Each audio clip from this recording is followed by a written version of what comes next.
My audio needs to be down until they start. All right, so the conversations afterwards.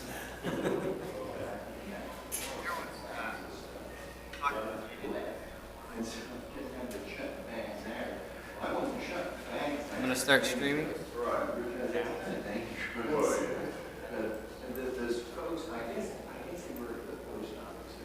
Slides.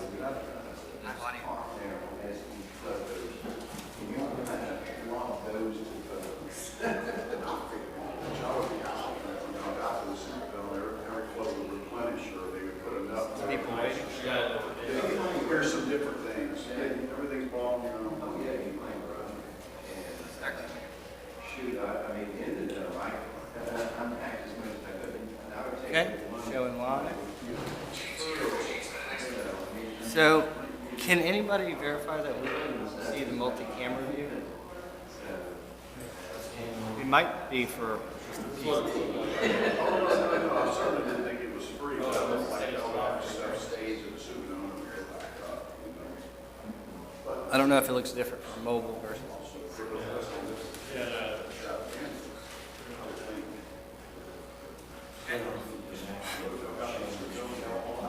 That's what I'm wanting to know is can we change?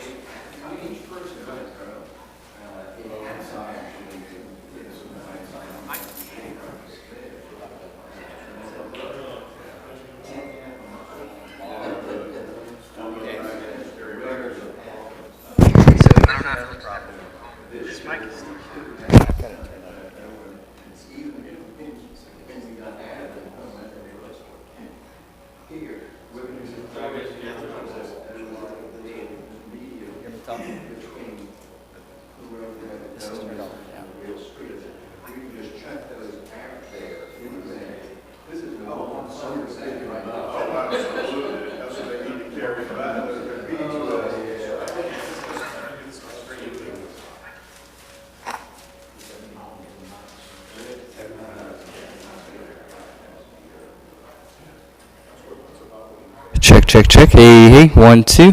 1, 2. Check. Check.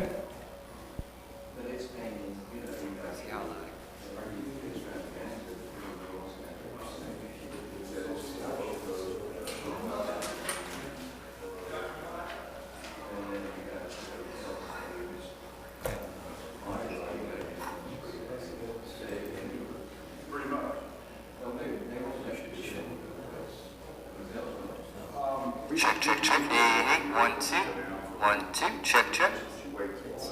Oh, yeah, something pops up. My wife is amazing. We stay a while.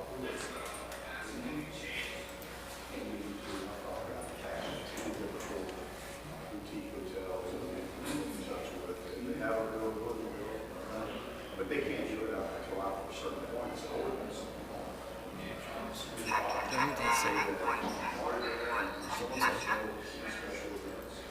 I think we changed. at least up until 7 years.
These are no longer. Okay, so we have two options.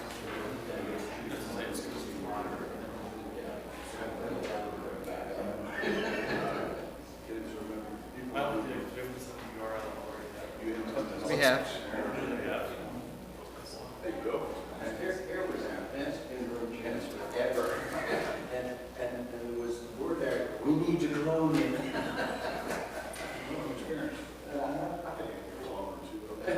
They can see this now? Yep. They can see the slides and they can see. Hey,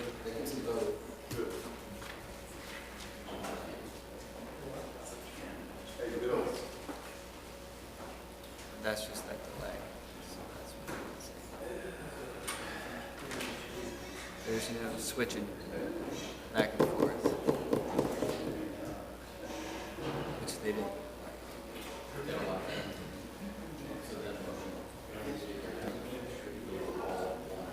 That's what they were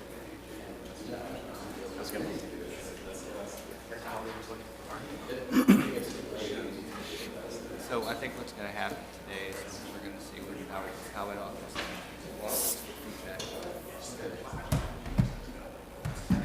Yeah, the other thing is that the mic is stupid hot. These are like really hot. And it's hot right now. We can put a push to talk.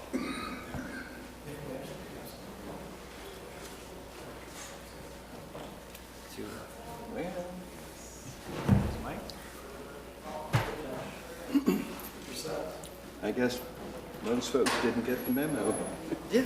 about starting early.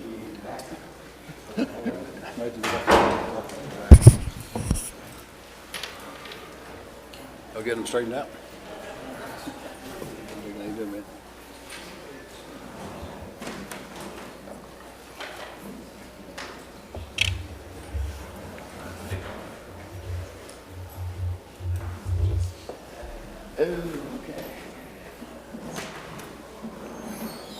How's it going?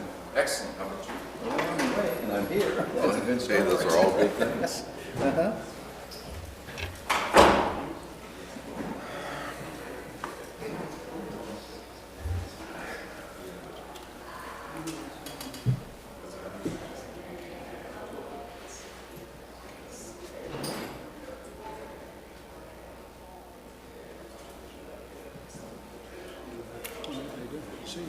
See, it all worked out. Everything's working.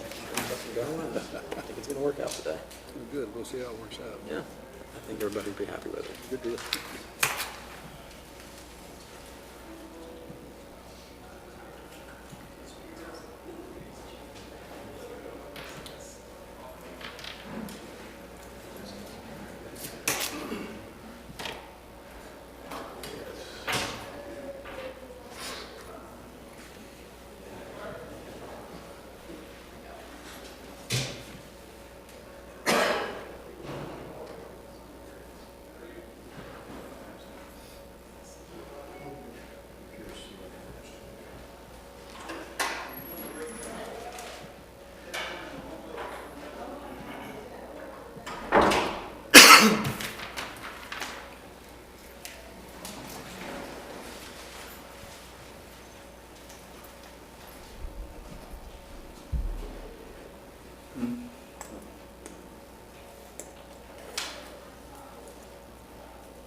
Check, check. Hey, hey, 1, 2. Check, check.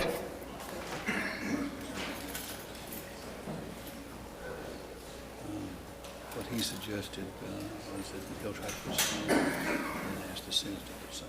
He goes back up with additional request. Morning. Told me to do that. Yeah. Please shake Snyder. Okay.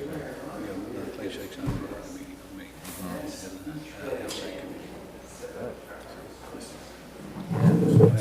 It's a long way to June Oh, 30th. good Lord.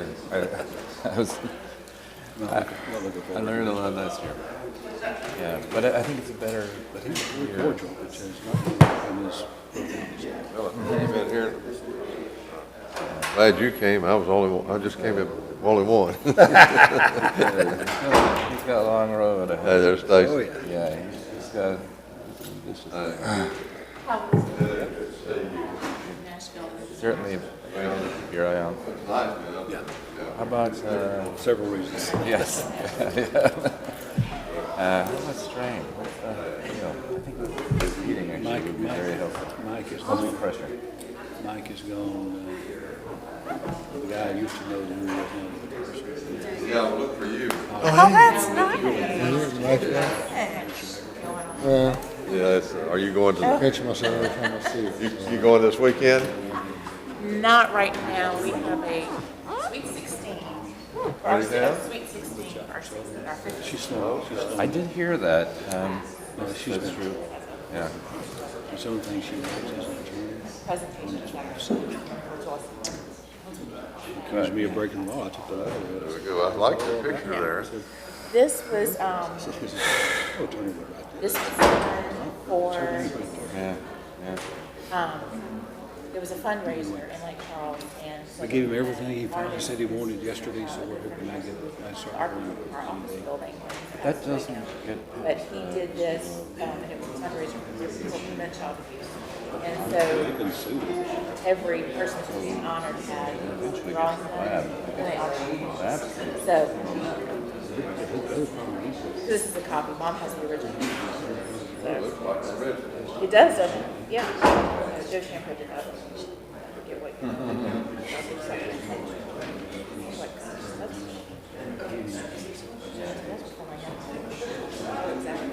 Yeah, mom prepared.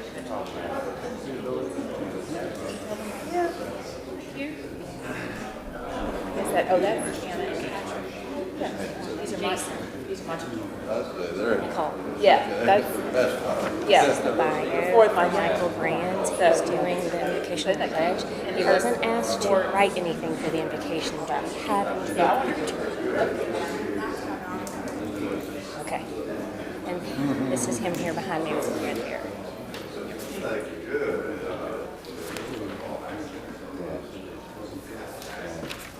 Good. That's good.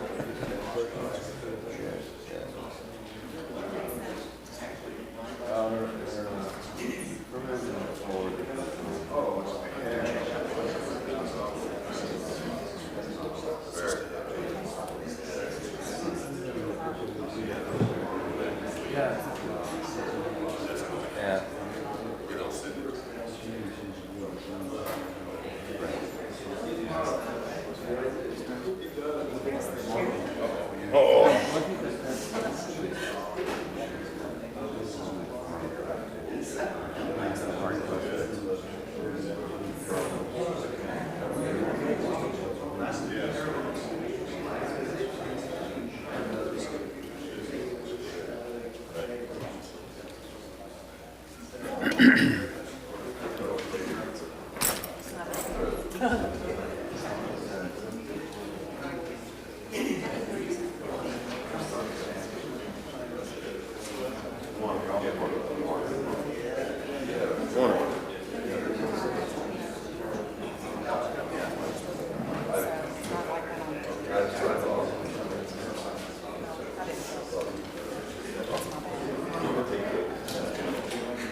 Oh, hey, good seeing you.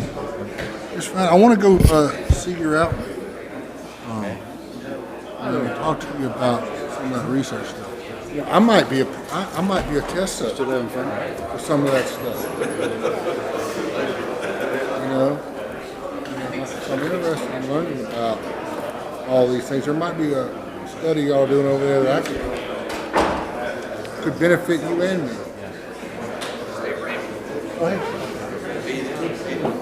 He did a lot. Oh, hey.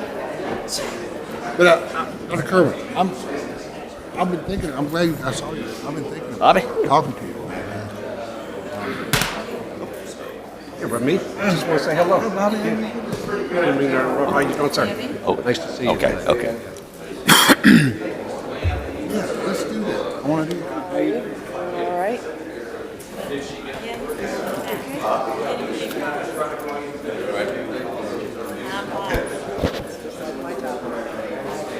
How's it good to desk? Okay. Well, I think, we're not LSU. If they're take in students. I don't know. I tend to press Yeah, no, I thought it was out of the box thing.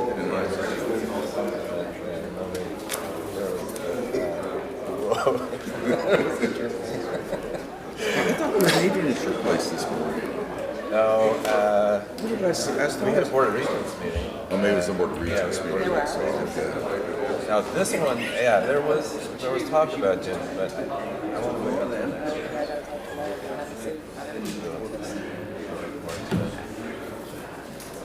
Be a better setting for us. So you've been through one cycle of legislative session, Yes, right? yeah. So how much time does that take? Well, it's just quite a bit. I was about time last year. Mainly because I didn't know anybody, so there was a lot of those guys were short-term limited anyway, so they're not going to be there now. So you're gonna start all over again? Yeah. But a better feel for how it's gone. Yeah, politics. Yeah. And good engagement, good. So, good response. Hey, morning. Nice to meet you. We're so small, it's such a small part of the budget, I don't see really, Yeah. great too much attention, I don't think. Yeah. Well, the other thing for you guys is that Yeah, and we don't really have any special appropriations. So we have to actually work a lot harder on it because we don't have any.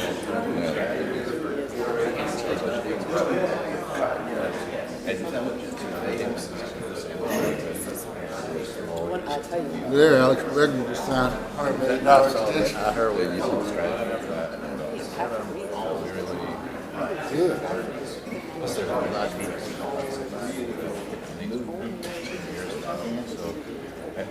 research is sort of like there's a guy here, those budgets and everything they have in place, they might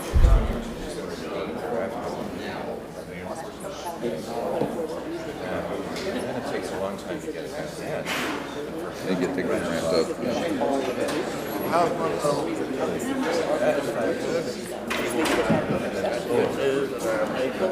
Legislative, things. Oh, it's It is good.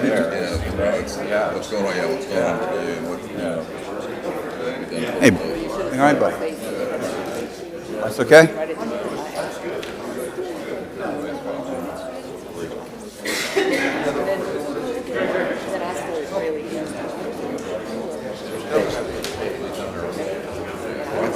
I think what they're doing with this fundraising, really, for us at least, we have one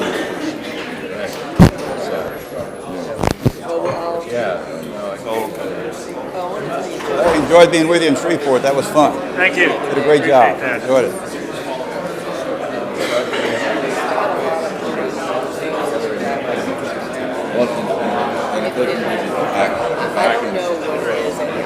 I had fun. Awesome. Mark, good seeing you. But he was really happy to get here. Thank you. And I don't know, Well, I've been just everywhere. for us, they're talking about all these kind of appointments that they do the LSU and Oh, you noticed? so they're working going, so we must be ordinary because And he's been here for. Good to know. Thank you. Yeah.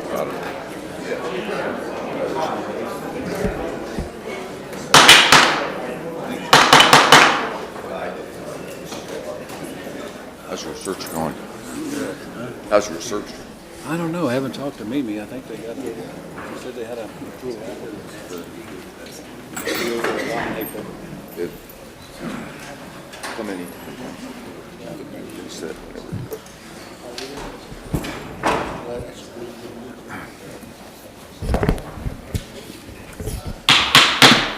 The meeting will now come to order. Ms. Griffith, can you please call the roll? Yes, sir. Mr. Williams? Present. Ms. Warner? Here. Mr. Perry? Here. Mr. Anderson? Mr. Armature? Here. Mr. Blossman? Mr. Brown? Here. Mr. Shadowland? Mr. Dampf? Ms. Jones? Here. Mr. Lockett? Mr. Mallett? Mr. Moore? Here. Mr. Starnes? Present. Mr. Woods? Here. Mr. Yarbrough? Here. Hey, Mr. Chairman, you have a quorum. Thank you. We will now have an invocation and the Pledge of Allegiance by Michael Brands. Michael Brands is a Tiger 12 Class of 2019 member from Mandeville, Louisiana. Michael is a major in biological sciences. He's an undergraduate researcher for the Warner Research Laboratory. He's an emergency department medical scribe, an Ogden Honors College advocate, a tutor for the Cox Communications and Academic Center for Student Athletes, and a volunteer counselor for Camp Aaron, which is a traditional summer camp with grief, education, and emotional support for children who have experienced the death of a parent. He's also a volunteer with the Big Buddy program and the Office of Strategic Initiatives. Thank you, Mike. Thank you, Mr. Williams. Would you please join me in the Pledge of Allegiance? I pledge allegiance to the flag of the United States of America and to the republic for which it stands, one nation, under God, indivisible, with liberty and justice for all. Thank you very much. Thank you.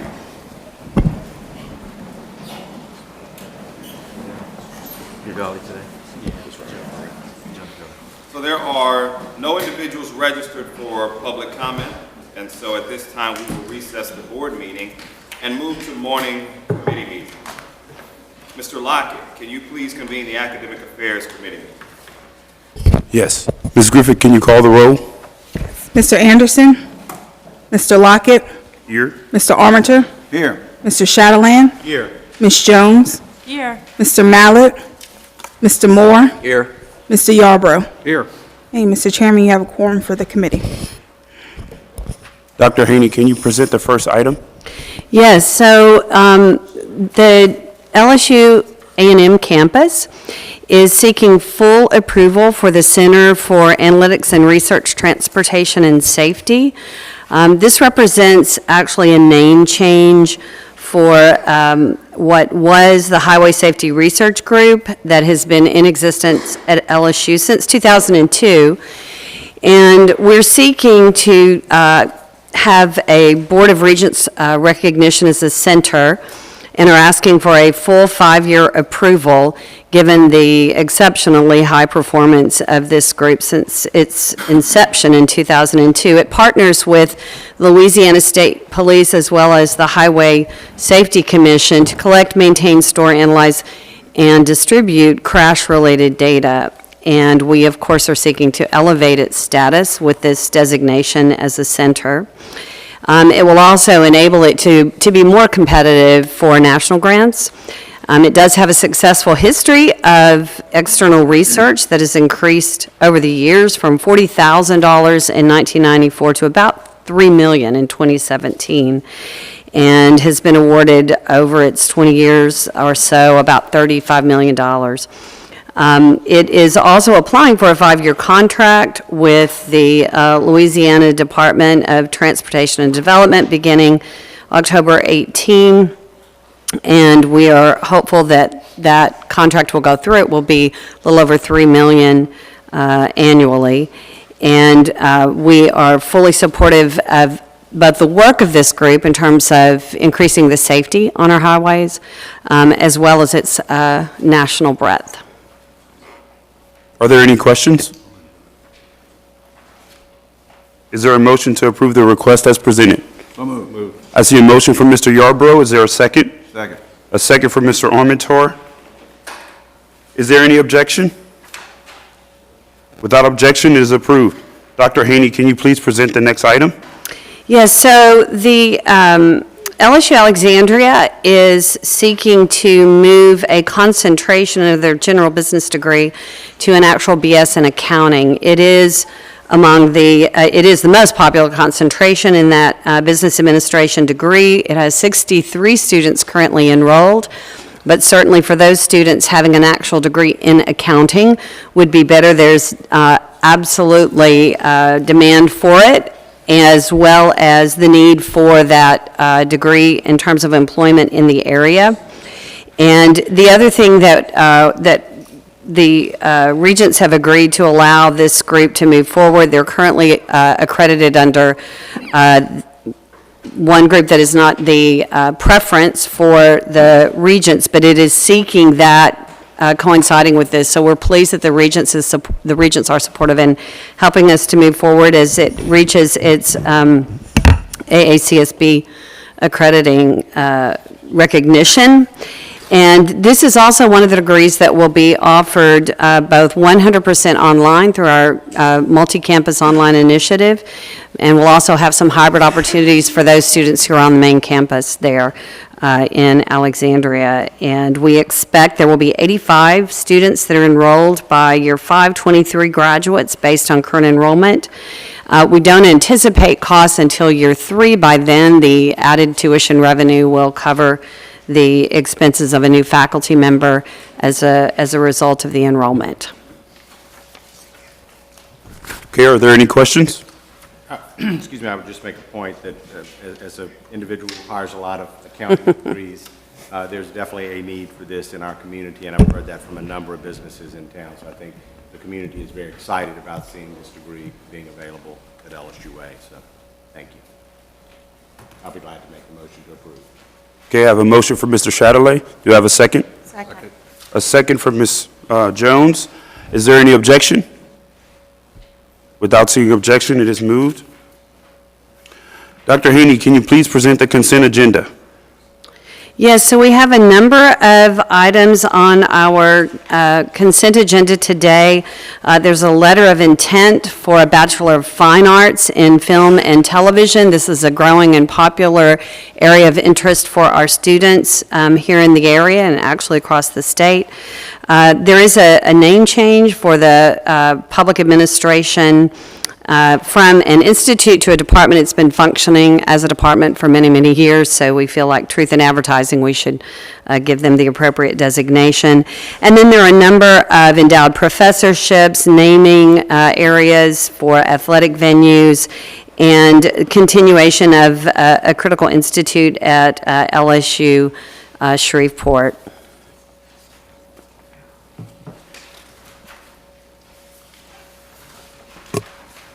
I'm happy to answer any questions you may have. Any questions? I will accept one motion to approve the items on the consent agenda. So moved. Moved by Ms. Jones. Is there a second? Second by Mr. Chatterley. Are there any objections? Without objections, it is approved. At this time, I will accept a motion to conclude the academic committee. So moved. So moved by Mr. Yarbrough and seconded by Mr. Chatterley. Are there any objections? Without objections, the committee is adjourned. Mr. Chairman, the academic committee has concluded. Thank you very much.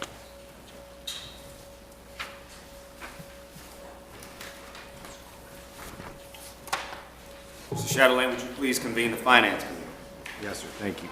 Excuse me. Nicole, would you please call the roll? Yes, sir. Mr. Chatelain? Here.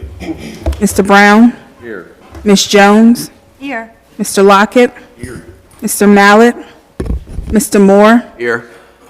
Ms. Werner, Here. Mr. Yarbrough. Here. Mr. Chairman, you have a quorum for your committee. All right, thank you so much. We have 4 items on the agenda, 3 which will require action, 1 which is kind of an update presentation. As you know, we have been talking for some time as we look down the road at budget challenges and how we address those. We've been trying to make sure that LSU is exploring all different avenues to continue to make sure that we have the revenue that we need and can make the right investments to continue moving LSU forward. And so Dan is going to present us kind of remind us of the challenges and present us with all the different opportunities that are being explored. So Dan, I'll turn it over to you. Sure. Thank you, Mr. Chatelain, members of the board. Good morning. As Mr. Chatelain noted, the purpose of this presentation is really to try to address the context within which we are examining all different revenue possibilities for the university, and also to outline the strategies that LSU has already implemented, those that are currently underway, and those that could be employed in the future. You might recall that part of the reason for this examination, as Mr. Chatelain touched on, is due to the potential gap between our certainly our projected revenues, assuming no additional fee increases, and the various budget scenarios that we presented to you in September that range from a baseline scenario that essentially funds only our basic operating cost growth and non-discretionary needs to one that begins to fund us at the same level as our national peers in terms of faculty salaries, faculty and staff ratios, faculty-student ratios, and the other investments that are needed to maintain and enhance our role as the flagship university for the state.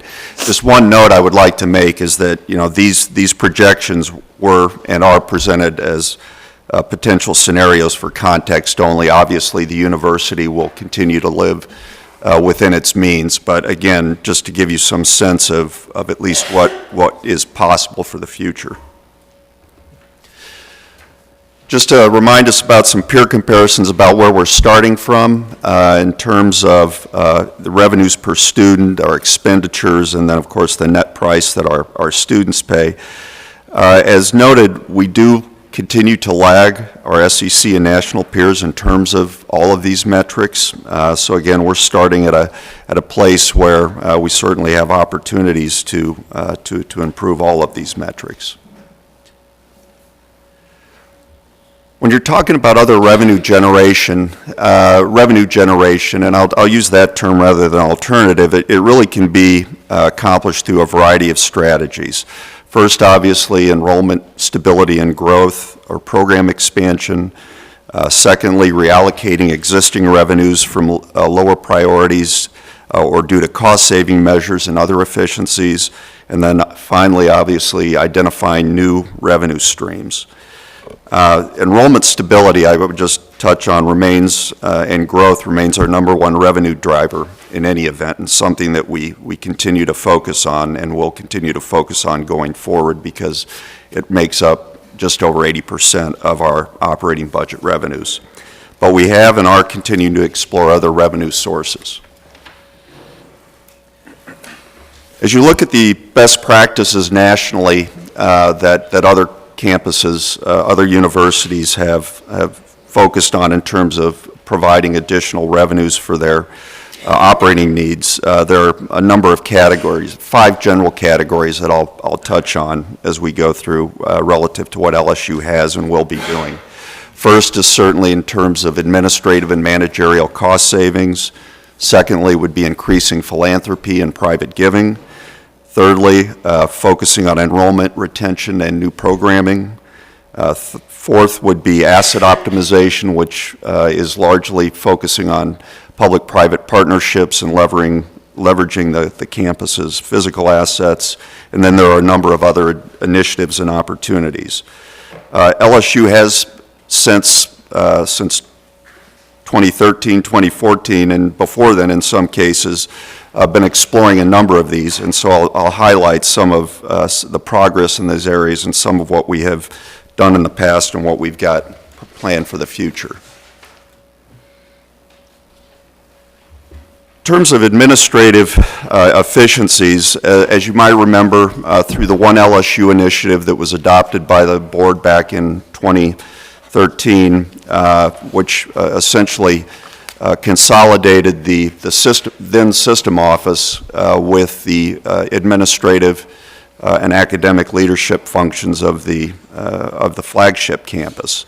There were 10 senior level executive positions that were consolidated down to 5. President and Chancellor, Vice President for Academic Affairs and the Provost, the CFO and the Vice Chancellor for Finance and Administrative Services, Vice President for Strategic Communication, and then the Chancellor of the Ag Center and the Dean of the College of Agriculture. We also consolidated, again, as through this process, 2 major budget units into the flagship campus operations, the Law Center and then, again, the system office. The net savings from these consolidations were, after taking account of costs, were about $2.3 million. Dan, if I could add, the important purpose of that was to protect our faculty in the classroom and to protect the classroom offerings we had for our students. So the first place we went to was to see how narrow and how thin we could make actually the administration before we could get into the teeth of actually having to address student options, classroom opportunities. It was to protect the instruction and instruction-related university activities. Exactly. And it's, not been certainly without some challenge early on, but I think we've gotten to a place where the new model works very well. A couple of other things that we have done in terms of cost-saving measures is that the flagship was able to take advantage of what was formerly called the GRAD Act.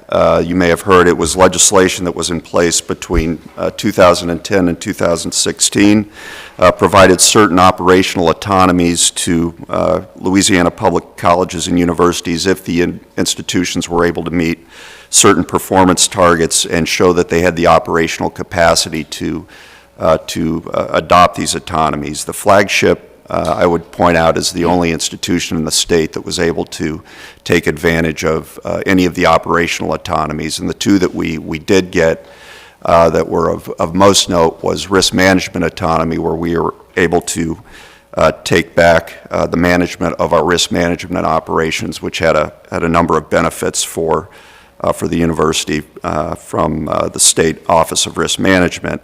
And that has, since FY13, allowed the university to recognize about $15 million in terms of cumulative savings, but also at the same time being able to expand the kinds of coverages that a modern public university needs. Secondly, we were also able to gain procurement autonomy in terms of granting us a significant amount of flexibility with regard to how we manage our procurement operations. There were just bid thresholds were able to be adjusted, and we were also able to adopt a number of new solicitation methods, which allowed us to be more competitive in certainly in the marketplace and obtain better costs for certain services. As a result of that autonomy, we have saved approximately $13 million in terms of our procurement operations since FY15. Again, just by way of metrics to see where we currently stand relative to our peer institutions in terms of administrative costs. These are standard metrics. Institutional support is the standard administrative cost metric nationally for colleges and universities. It includes campus senior management, middle management, back office overhead, IT, and the like. And as you can see, relative to both our SEC and national peers, we are operating extremely efficiently. The second area that we have focused on and are continuing to focus on is an increase in private giving. Private giving to the flagship between FY13 and FY18 averaged about $89 million annually. And more importantly, during this same period of time, LSU's annual giving ranking in the SEC grew from last to tied for third, between 2013 and 2018. And this ranking is based on the number of, the proportion of your living alumni who give back to the institution. So again, that was a significant improvement on the part of the university and the foundation. As a result of this giving, on average, the LSU Foundation provided on average about $35 million annually for program support at the flagship during this 5-year period. I would just point out the vast majority of this support, however, is for specific priorities designated by donors. In fact, 9 out of every $10 that are provided to the institution are for designated purposes and therefore can't be used for anything else other than for what the donor has provided or designated. As you know, because Brian Benchoff and others have certainly provided a lot of updates recently, the upcoming capital campaign, which will be publicly launched next week, will be the largest ever in Louisiana higher education history, seeking to raise system-wide around $1.5 billion. In terms of focus on enrollment, retention, and programming, again, this is really not an alternative revenue source, but it really is, again, kind of the cornerstone of our revenue growth strategy going forward, so I'll hit on this. The flagship's business plan, as we look over the next 5 years, calls for a total on-campus enrollment of 35,000, growth to 35,000, and an increase of about 5,000 students. Part of this plan and part of the way in which we're going to also, as we grow, we're also seeking to improve our retention and then therefore our graduation rates during this period of time. Additionally, there is going to be we have a projected increase of approximately 5,000 students that we'll be adding for our online efforts. And I don't know if Provost Haney wants to speak to any of these. Well, I think that that 5,000 is noting the main campus, but we are also partnering with all of the campuses, and we expect increased growth there, and we remain on track. It's exciting. I think it's one of the most critical initiatives that we will see on this campus over the next decade.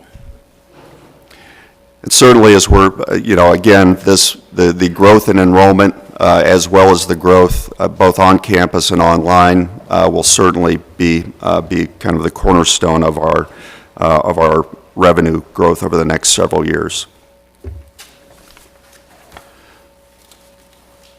Dan, just Yes. a quick question. When you target something like 17% growth in student population, what are the stresses that it puts on you?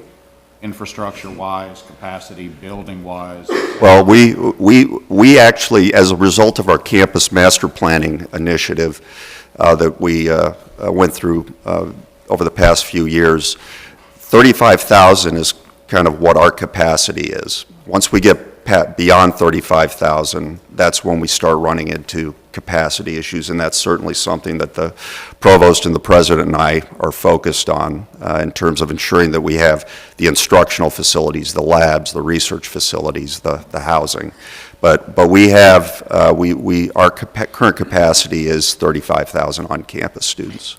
There will be some renovation of space to accommodate some of those stresses, which we are addressing that, being proactive about it. And of course, part of this plan will require that we hire faculty where we see those stressors, where we see areas of excellence to ensure that growth is managed in such a way that the quality of the academic experience for the student also increases. Right, and that's certainly why, ensuring that we have competitive faculty salaries is a key component of our strategy going forward. So what this really is it's an optimized financial and related strategies, because if that's our real capacity, then that's going to require X amount in deferred maintenance, X amount in CapEx during each of the next few years, X amount of hiring. Yes. So it kind of becomes a blueprint plan for us going to the state as well, of where we need, in order to fully optimize our land, our facilities, our buildings, and get at that peak point. It kind of gives us the roadmap of what we need, right? Exactly, Over these next few years? exactly. It'll be interesting. How many faculty you think would be required in terms of additions to take this number of kids? Well, our current ratio is about 22 to 1 faculty to students, so it's, several hundred additional new faculty. Correct, and we want to ensure that we maintain that. Now, there are areas where we have capacity for students to fill in certain majors, and there are others where we will certainly want to increase the number of faculty there so that we maintain that ratio. And there will be some balance between instructors and tenure track faculty members. And again, with a focus on, as Dan mentioned, maintaining that status as an R1, as the flagship that leads the research agenda for the state, for our region, and to increase our national and international competitiveness among the research portfolio of our faculty. So to your point, all of that is a part of this blueprint, but ensuring that we're able to increase in a managed strategic way the enrollment of the campus is critical to that.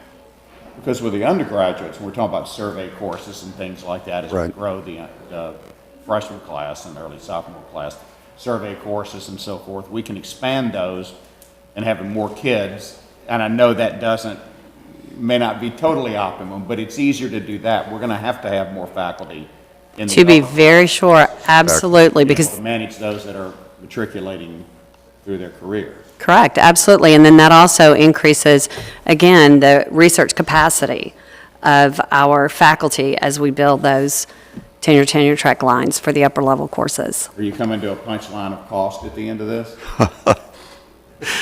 Well, I'm sure you've got a revenue target you'd like to get to based on ABC, and I'm sure to service that right, you're going to have what you think the optimal growth of your budgets are as related to faculty. Is that part of this, or is that for a later? Well, that's certainly in the budget projection Yes. that Dan presented at the beginning. Right. In terms of what will be required for us. Those four projections, depending on what our aspirations are, if we're just going to kind of maintain, or if we really want to be a national flagship and have competitive salaries, if our student faculty ratios are going to be competitive, then it's going to require a significant investment over time.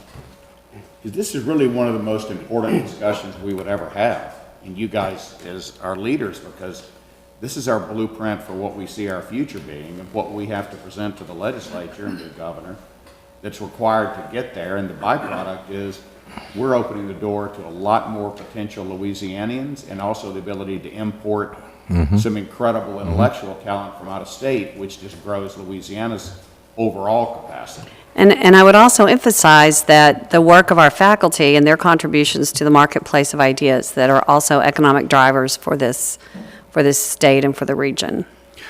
To answer your question specifically, if we wanted to be competitive nationally, looking at that fourth scenario, we're talking at about $380 million by the end of 5 years, cumulative on top of our budget right now. More than the current? What we currently have.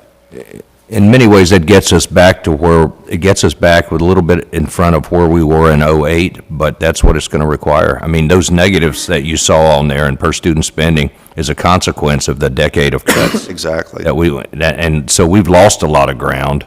We've got a lot of ground to make up, and our competition isn't sitting still. I know the national average in state appropriation increase last year was 3.7, and we were happy to stay even at 0 basically, but we've got to do better. And to bring in 150 new faculty a year, we're talking about 300 to 400 new faculty at the end of all this, so that we can grow and make sure those course offerings, and we don't lose ground on the 22 to 1, but we're also able to offer the courses necessary to take more students as we go forward.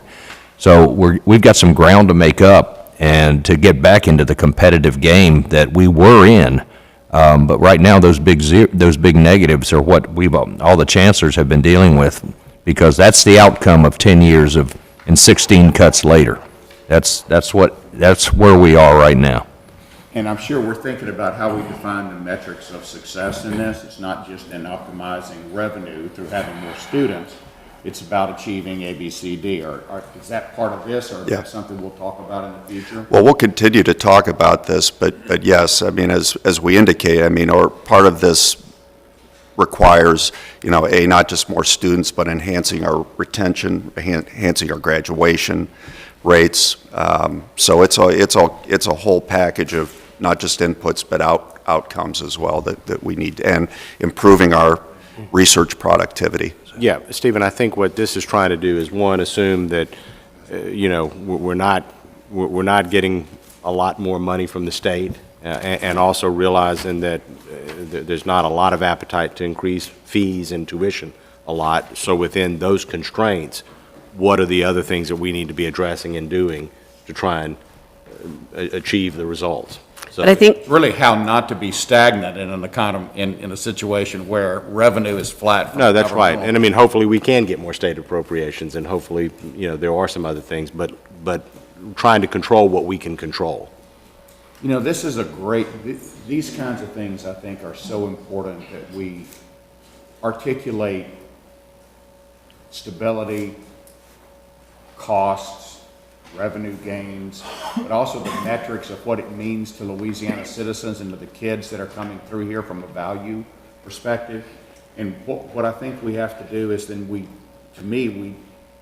flip that into two areas: a comprehensive messaging strategy and strategic communication strategy. One geared at our governmental stakeholders, because they're going to be thinking and looking through one lens, and the other is at our citizens and parents and kids looking through the other. Because the more and more that we show that we're not standing still, and that we're not just taking the amount of money we have now and standing pat, that we're trying to grow and really achieve excellence, then the more opportunity we have to keep kids who may go to Georgia or Florida. And Mr. Perry, I would just say, certainly Vice President Aviles will be able to talk about this with you more fully, but we are bucking the national trends at LSU in terms of the recruiting cycle this year for the fall, and of course, we did as well last year, and it was about messaging, the quality of the faculty, the quality of the educational experience of these students, and where others are seeing declines, all of our numbers are really exciting. And so, again, back to your original question, the challenge that I certainly look forward to is, where do we put them all? Where do we make sure that their faculty, that their space, that space is a quality space? That's the problem we want. The challenge we want. It's not a problem. So I think the key here is that we're translating this great work your committee is doing and the staff's doing on the budget planning update into an aspirational update, so that we capture not just this from the metric side, but also from what does it mean? How is it palpable? Exactly. To the kids and to families and all of that. And this is really good. This is very helpful for us. Thank you. Yeah, thank you. Thank you. Dan, if I could ask a question, in terms of the online learning, I can imagine all of those platforms and programs are evolving. Can you give some examples of how it is evolving over the last 5 years? So certainly for our main campus, we, as you know, partnered with an outside vendor. And the outside vendor took 50% of our tuition revenue. And for that was to market this for us, they were supposed to be developing our academic programs, that would be the offerings, working with our faculty, building that. And then once those students were recruited, to be able to ensure that those students were provided the support they needed. We decided a few years ago to separate from that partner and to have greater autonomy and control, and in addition, to partner with all of the campuses. And what we are doing right now is actually building that academic portfolio that will be available in a fully online course offering, degree program offering, certificate offering for our students. And that program, while it will be available, those degree programs will be available to students in the state of Louisiana. It's certainly the case that the LSU brand is very strong, to your point, Mr. Perry. I was at a fundraising event in Fort Lauderdale, and there was a young man who had taken his master's degree in human resource education. He said, I wanted to be a graduate of LSU, but I can't leave Florida. Unfortunately, you had an online program for me, and he walked the stage, and he is the proudest alumni you will ever meet, and had had a phenomenal experience in that degree program. So right now what we're doing is building, for example, that accounting degree that will be online. We're building a associate's degree, working with Eunice, 2 of those, sort of a social science, liberal arts track, as well as the science track. We're working with Shreveport and the Med campus for a Master's of Public Health that will be available online. What we're doing for the campus is to work with those faculty to take the programs where there is capacity and potential for growth, move them to the online format, fully online format. The main campus is taking the resources that's coming in as it's growing, and we're investing back into that infrastructure. So for the first 2 or 3 years, we're just building what we know will be a new revenue stream for us and for those campuses. Because of the partnerships, which have been really exciting for all of us, there are multiple entry points for those students. Our faculty have been terrific, so we're building the very first undergraduate online degrees at LSU will launch this fall. There will be one in construction management and one in an interdisciplinary studies degree, which for those students who left and have a few remaining hours on a degree, it will be an avenue and a path forward for them. Those are just a couple of them, but we right now are building sufficient numbers of degree programs that we can launch a national advertising program to capitalize on that LSU brand. We're being very careful to ensure that it's the same quality, level, and rigor of our other program. The student from Florida told me that he had 5 other students in that degree program with him there, and they met every week and did their studies together, and they were much closer actually than the students who were in the on-campus traditional program when they got to graduation. They were all, far more knew their students. So there are ways in which we are also building that. Now, part of it is also that, again, we have control now of what that degree program will look like, our faculty working very closely with us. But we also are building the support system. So for every 200 students who are coming into that, we have another individual who will come online just simply to work with that student. If they're having a problem with the bursar, or if they're having a problem with their financial aid, whatever that may be, that individual gets them to the right space. So also ensuring we have a support mechanism so that they feel at home regardless where they live. Now, I do want to say, while we're focused on online, we are replicating those same philosophies for our campus students. And one of the benefits of this, which goes back to the physical plant of our campus, because our on-campus students, over the course of their 4 years, we want them in 4 years to be finished, over the course of their 4 years with us, we know that about 28% of them will have at least one online course. Some of them may have more. So this will also provide an opportunity and economies of scale for our students on campus to be able to take a course. Many of them are first-generation students. They're working students, so it provides flexibility for them and for our faculty as well. So there are so many points at which this connects to our main campus. It isn't just simply an online initiative. It's a phenomenal opportunity for us to partner with the other campuses in ways that we've not done before, and also to build those leverages. As we talk about that accounting degree at Alexandria, we're helping them to build that, our infrastructure here to build that. We're having to invest in technology and in people. But it will also allow for their students to take that hybrid, so they may take some of those online courses, but they'll be taking the traditional ones there as well. So it's an incredibly exciting time. Dan, last question. This is to Blake and Mr. Chairman as well. So we've got you and Kane. While we're on this slide, philanthropy slide, and thank you also for bringing us something where we can talk about things strategically for the university instead of firefighting like it seems like we do 2/3 of the time. The question I have is that, Blake, for you as a thought leader in banking and finance, and we're looking at philanthropy and the potential real gains there, one of the things that's come up with this board a lot has been the issues of deferred maintenance. And we know what a horrible burden that is for us right now.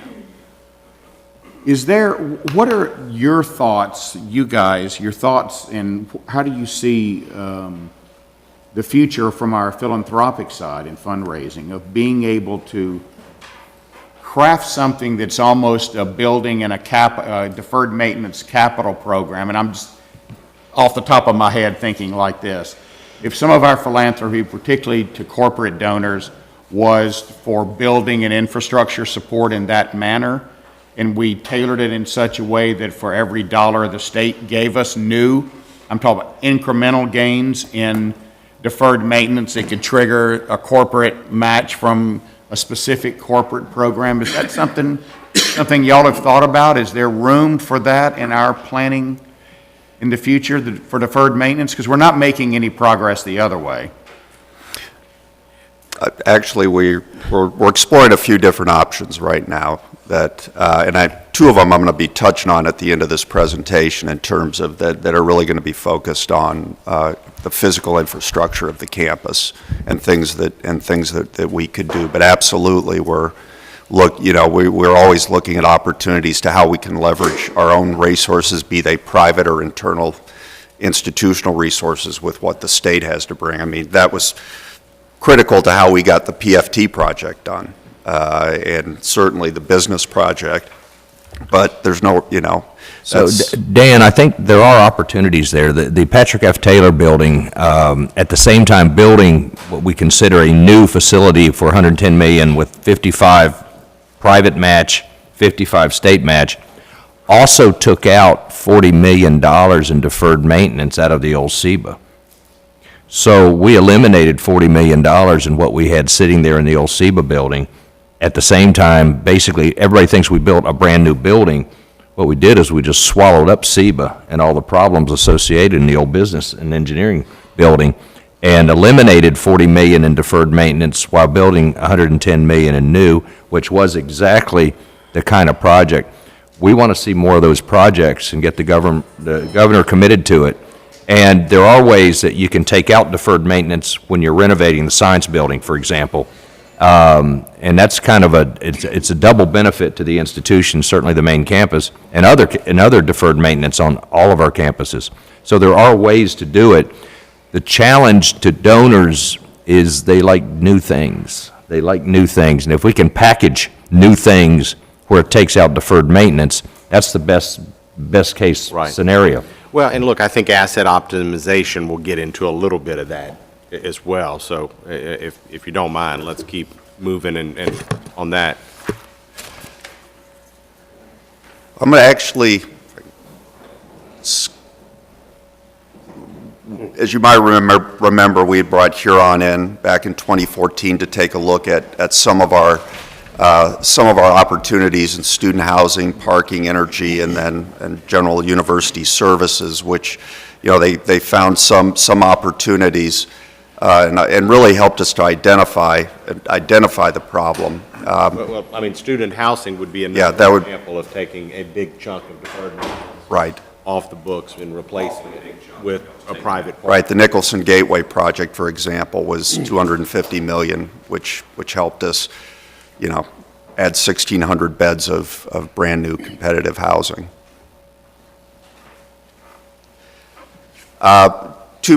Knowing that we've got a large agenda ahead of us, I'll try to wrap this up, if I can get to it. All right. Two new possibilities that we're currently looking at or in the midst of trying to implement are, and we've talked about this before, the first would be the potential creation of what's referred to as an economic development district around LSU. This is, in state law, it's a special taxing district that's used to make capital improvements within the boundaries.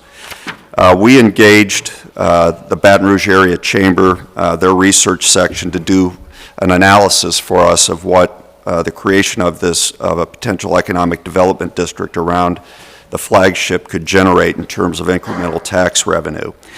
The way in which these work is, as you're setting up the economic development district, you also include as part of that a predetermined list of projects, deferred maintenance, infrastructure improvements, and they're all capital projects, and they become included as part of this district, and the proceeds from this district are used to address them. Obviously, it requires legislative approval to implement. There are several of these that have been done around the state from a private perspective. It has not yet been used for public colleges and universities, but that is certainly an opportunity. And would you do that beyond the university's boundaries? You have to be very careful on how you draw those districts around the university so that it includes businesses, but you don't pick up private residences. So but yes, you can, if you draw it the right way, and that's why we worked with BRAC, because they've had experience doing this, you can capture thin margins around the university that you can also use those proceeds to benefit, which again helps you develop support for the project, because it's the businesses ultimately that are going to be. But you can eliminate the residential, because that Title 33 economic development statute gives you up to the ability to levy up to 2 points across any of the tax platforms. Right. And if you did it in such a way that it, eliminated the residential, you could even some of the taxes generated here on campus, sales taxes, or in athletics, or in food, or could actually be applied to this. Exactly, and the BRAC analysis at least showed that if we were in fact able to achieve this, and based on what they had suggested would be a potential district, that it could generate up to $2.3 million a year in tax revenues that would grow over a period of 30 years to about $4.6 million a year. I've done about 10 of these, so if you need any help or advice from the side, I'd be happy to help you with it. No, thank you.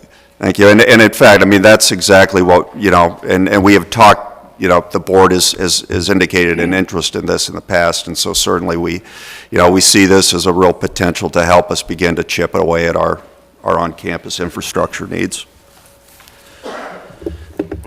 The final thing that we're looking at right now, and we've talked about this before too, is currently we've engaged KPMG to do an evaluation of our facilities operations and management. The whole focus here is really looking at a way in which to become much more efficient on campus, but we're also looking at opportunities for if there are ways to attract private investment into the campus.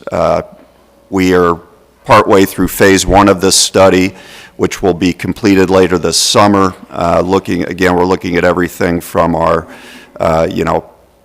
trades to certainly to our power plant, which is going to be a significant parking as well, which will be a significant focus of this analysis.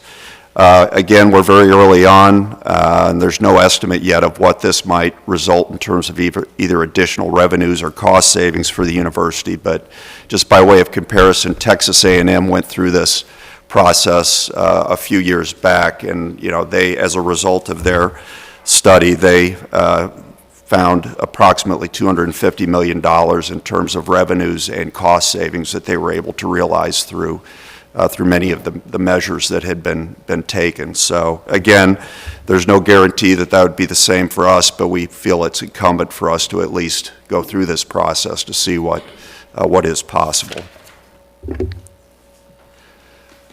So again, next steps, just to wrap this up, continue implementation of the business plan, which we talked about. We'll have the public launch of the capital campaign.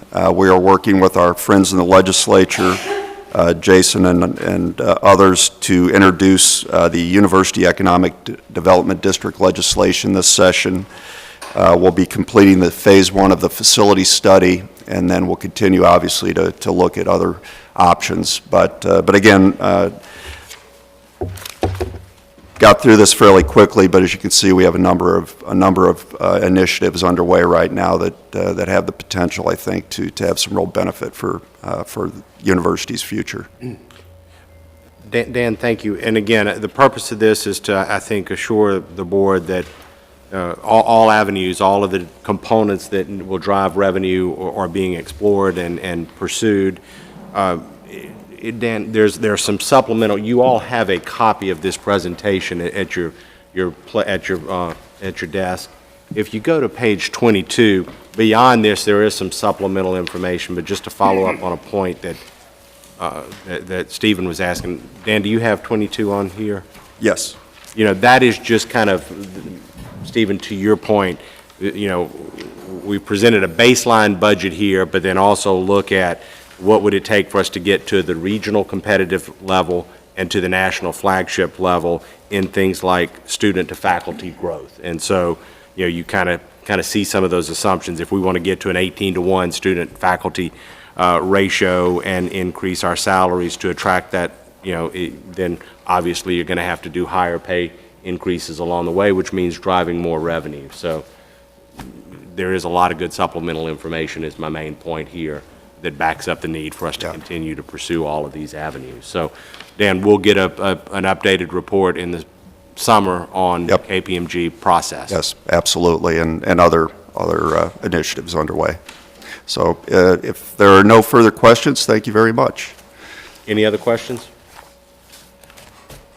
Look, it doesn't have to be 250 million, Dan, but 200 will be, it's 200, that'll be okay. Even 150. Even 100 will be good. Be all right. Do take that, study it. If you have any questions, thoughts, ideas, please let us know.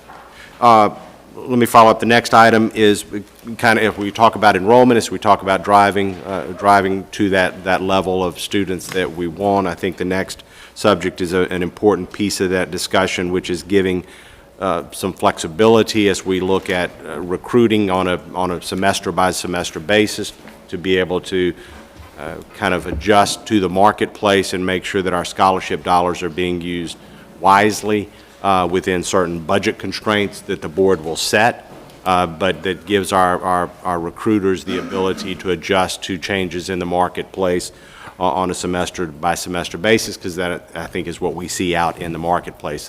As we've had this discussion, I think the two things that we want to make sure is, one, that the board retains total budgetary constraint and we know what we're going to spend on scholarships on an annual basis, and we approve that as part of our normal budget process. And then I think the other was we want to make sure that we protect the need-based programs that we have in place so that we're not taking any dollars away from those most needy students when it comes to scholarship dollars that are allocated. And so I think those were the two things that we've kind of insisted on as we consider this new methodology. And so with that, Dan, I'll turn it over to you. Sure. Thank you very much, Mr. Shadlane. So with that, I would like to turn this over to Jose Aviles, who's really the architect of this proposal, and ask him to take us through. I don't know, Stacy, if you had anything you wanted to add. No, just where, again, as Mr. Berry and Mr. Shadlane have noted, this is part of a comprehensive approach to moving the campus forward, but this is an incredibly critical piece for us to remain competitive and reach those goals. All right.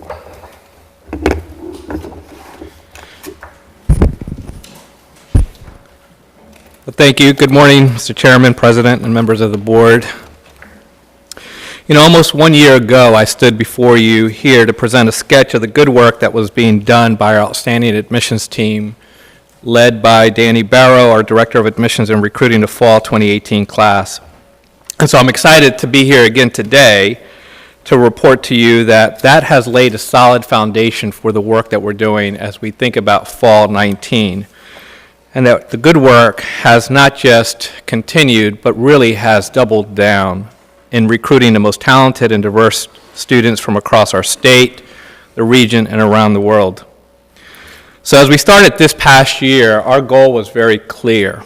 We wanted to bring in a class of 6,150 total freshmen for fall 19, with the appropriate mix of resident and non-resident students.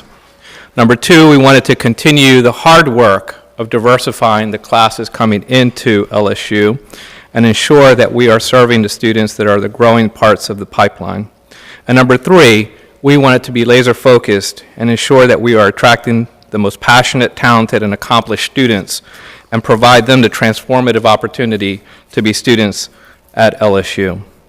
So as I stand before you today, I believe that we've set the foundation this year to accomplish these goals and objectives. Early on in this cycle, we knew that this could be a special year. Our recruitment efforts have produced the largest applicant pool in LSU history to date at 23,615 students currently. This is remarkable as you think about last year's class being the largest class coming into LSU or applying to LSU last year. Applicants have come from all 50 states, including DC, Puerto Rico, and Guam. And the states that have led the way include North Carolina, growing by 78% in applications, DC Metro, growing by 29% in applications, California growing by 27% in applications, New York City by 25%, and Georgia by 15%. In addition to the geographic diversity, the students coming from historically underrepresented groups have yet again increased by 5.2%. Again, remarkable, knowing that last year's was the most diverse applicant pool in LSU history. This historic applicant pool has allowed us to admit perhaps the most impressive class of students admitted to LSU to date. Currently, we've admitted 95% of the class required to get to our goal, and we expect to have the remaining decisions rendered in the next few days. The admitted class today has a higher overall average ACT compared to last year. Last year's ACT was the highest ACT ever at LSU. This year we're at 25.5 ACT compared to 25.4 last year. The GPA has also slightly increased. And through our holistic review process, we've learned quite a bit about these students. These students have come in and have shown us the incredible breadth of selections that they've made in their high school course offerings, selecting the most rigorous curricula with significant AP, IB, and dual enrollment credits earned. The admitted class also presented strong evidence of leadership qualities as members of student government associations, honor societies, logging in substantial community service hours, and having overcome incredible challenges both inside and outside the classroom. The class is remarkably accomplished. We could not be more proud of the class that we've just admitted. Additionally, the class remains one of the most diverse classes, perhaps the most diverse class ever admitted to LSU in our history, increasing by 5% in the number of historically underrepresented students coming in or being admitted in this cycle. So we are proud of the work that we've done to select this class and are confident that this is the right class for this preeminent public flagship institution. So this work truly sets the stage for enrolling a historic class yet again. But the work and the road is still very long. And we need every tool at our disposal to compete vigorously for these students that we've worked so hard to recruit. As I mentioned last year, we have to recognize as an institution that we are currently doing business in an incredibly challenging marketplace. The latest demographic projections show that we are in perhaps the most challenging and volatile marketplace in higher education history. And that's a fact. The landscape of higher education is facing significant challenges nationally and in our primary recruitment markets. Three major things are happening currently in the marketplace. Number one, there is a declining number of students graduating from high school. The projections show that the country is going to decline by 4% over the next decade. Some regions like the Northeast have sharper declines that are projected. This has increased the competition for students in the South as more and more institutions are shifting their focus from the Northeast to the South and Southwest. Interestingly, a new scholar, Nathan Graw, recently published a book entitled Demographics and Demand for Higher Education. Graw establishes that the decline in the number of students who might consider an institution like LSU is even more drastic. He projects the decline in the headcount for our sector is more like 12% decline by 2025. That's only 6 years away. The second major market force happening is the diversification of the educational pipeline. And simply put, it's just diversifying simpler than any of us fully understood.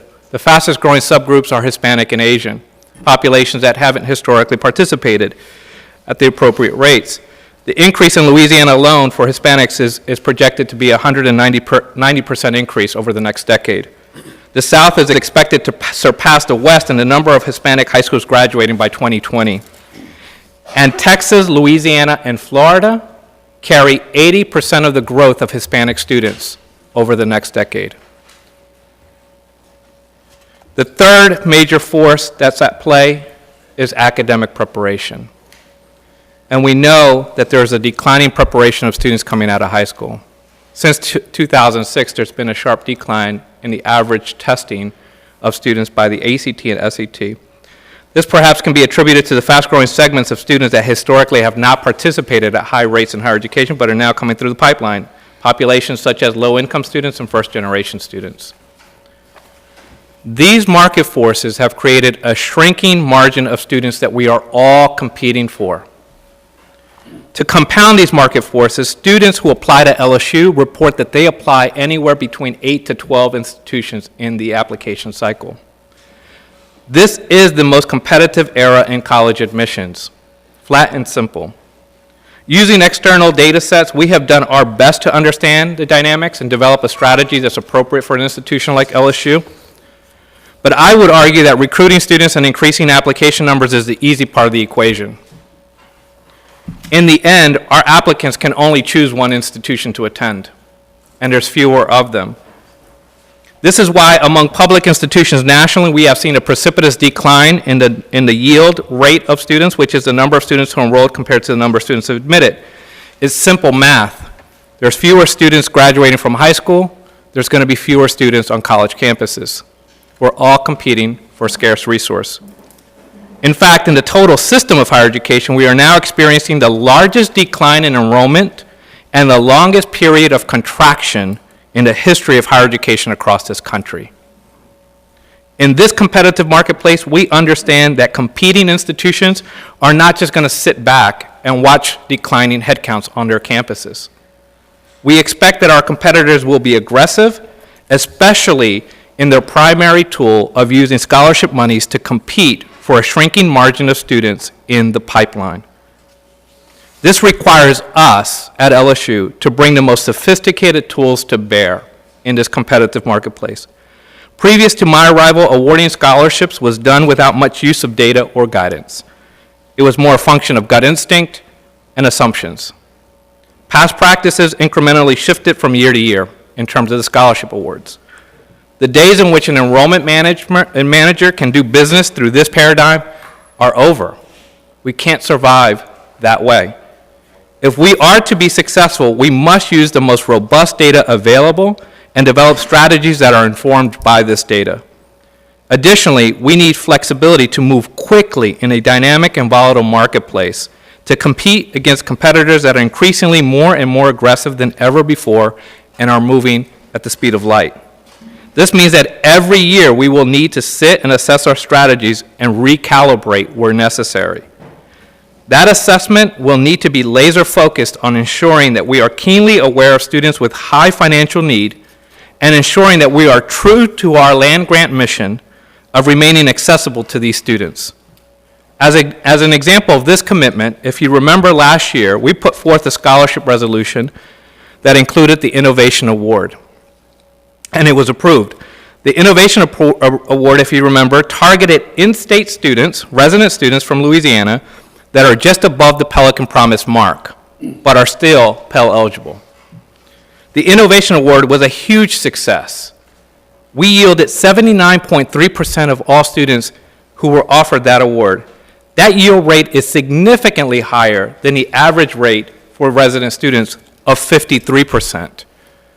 In a segment of student where we were hemorrhaging in previous cycles, completely turned on a dime the success of those students coming to LSU. We must remain committed to ensuring the ability to participate at the flagship institutions for these students and limit the barriers that finances could be. Yet, another part of this assessment that we have to be laser focused on requires a careful analysis of the competitiveness of our scholarships for the shrinking segment of the most qualified students in the marketplace that everyone is seeking and competing for. This assessment annually will put in motion a data-driven process that carefully considers The factors that impact access, affordability, the competitiveness for high-quality students, and balancing the necessary net tuition revenue to continue to do the work of this great institution and the mission that we have. In addition to using financial aid resources to recruit new students, the body of research and best practices also points to the necessity of using these financial aid resources and flexibility to support student success and retention and persistence towards graduation. I believe this is a tremendous opportunity for this great institution. We're not there yet, but if we can do that, we know by extending this resource, financial aid resources, we could support the continued enrollment of these students at LSU. This strategy across the country is referred to as microgrants. Microgrants has become the latest rave and a best practice at institutions that are leading the way nationally in increasing retention and graduation. This past year, in our own retention efforts this past year, we discovered a significant number of students that decided to leave the institution because of financial reasons. It's one of the top reasons why they depart. In many cases, a small grant would have made the difference in keeping them enrolled and continue toward graduation. At the end of each of these cycles, we plan to report back on the utilization of institutional awards and outcomes of the recruitment and retention efforts as we push to the clearly defined goals of this institution. But for now, over the next 6 weeks, we are narrowly focusing our attention on yielding this class. We have set the foundation to reach for history yet again, and perhaps set the best composed, most accomplished, and most diverse freshman class in the country. This is the most critical and challenging part of our work this year, these 6 weeks, in having these students, in the end, choose LSU. The enthusiasm that we're seeing as we go across the country and do admitted student receptions is outstanding. Throughout the state and across the country, what we're finding is that all indicators are telling us that we're very close to achieving a very uncommon result in this fall. And I think we're very close, once again, in being able to report that we are leading once again among our SEC peers in setting a freshman class that is truly the envy of the nation. But it's all going to hinge on these next 6 weeks.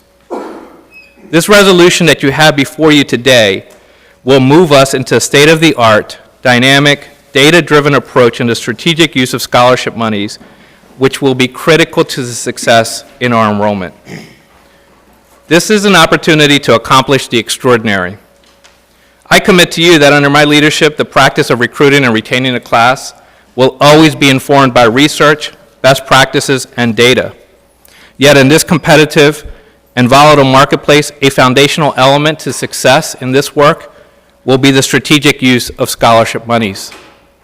As a public institution, we are required to be good stewards of every dollar. The use of robust data, guided by best practices, and informed by research will allow us to achieve this mandate of using every dollar and being a good steward of that dollar. I'm excited to finish our work in enrolling this historic class. We can see it. We know we're here. We know we can get this done.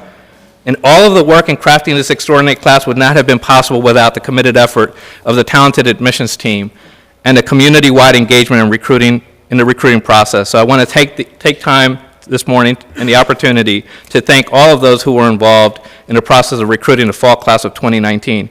We should all be proud of this recruited class.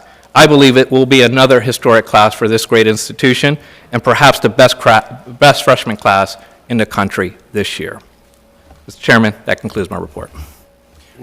Thank you for that. So again, just a reminder, what this does is move us from kind of a static environment where we're approving a specific program or several different programs on a routine basis to giving more flexibility to our recruiting class.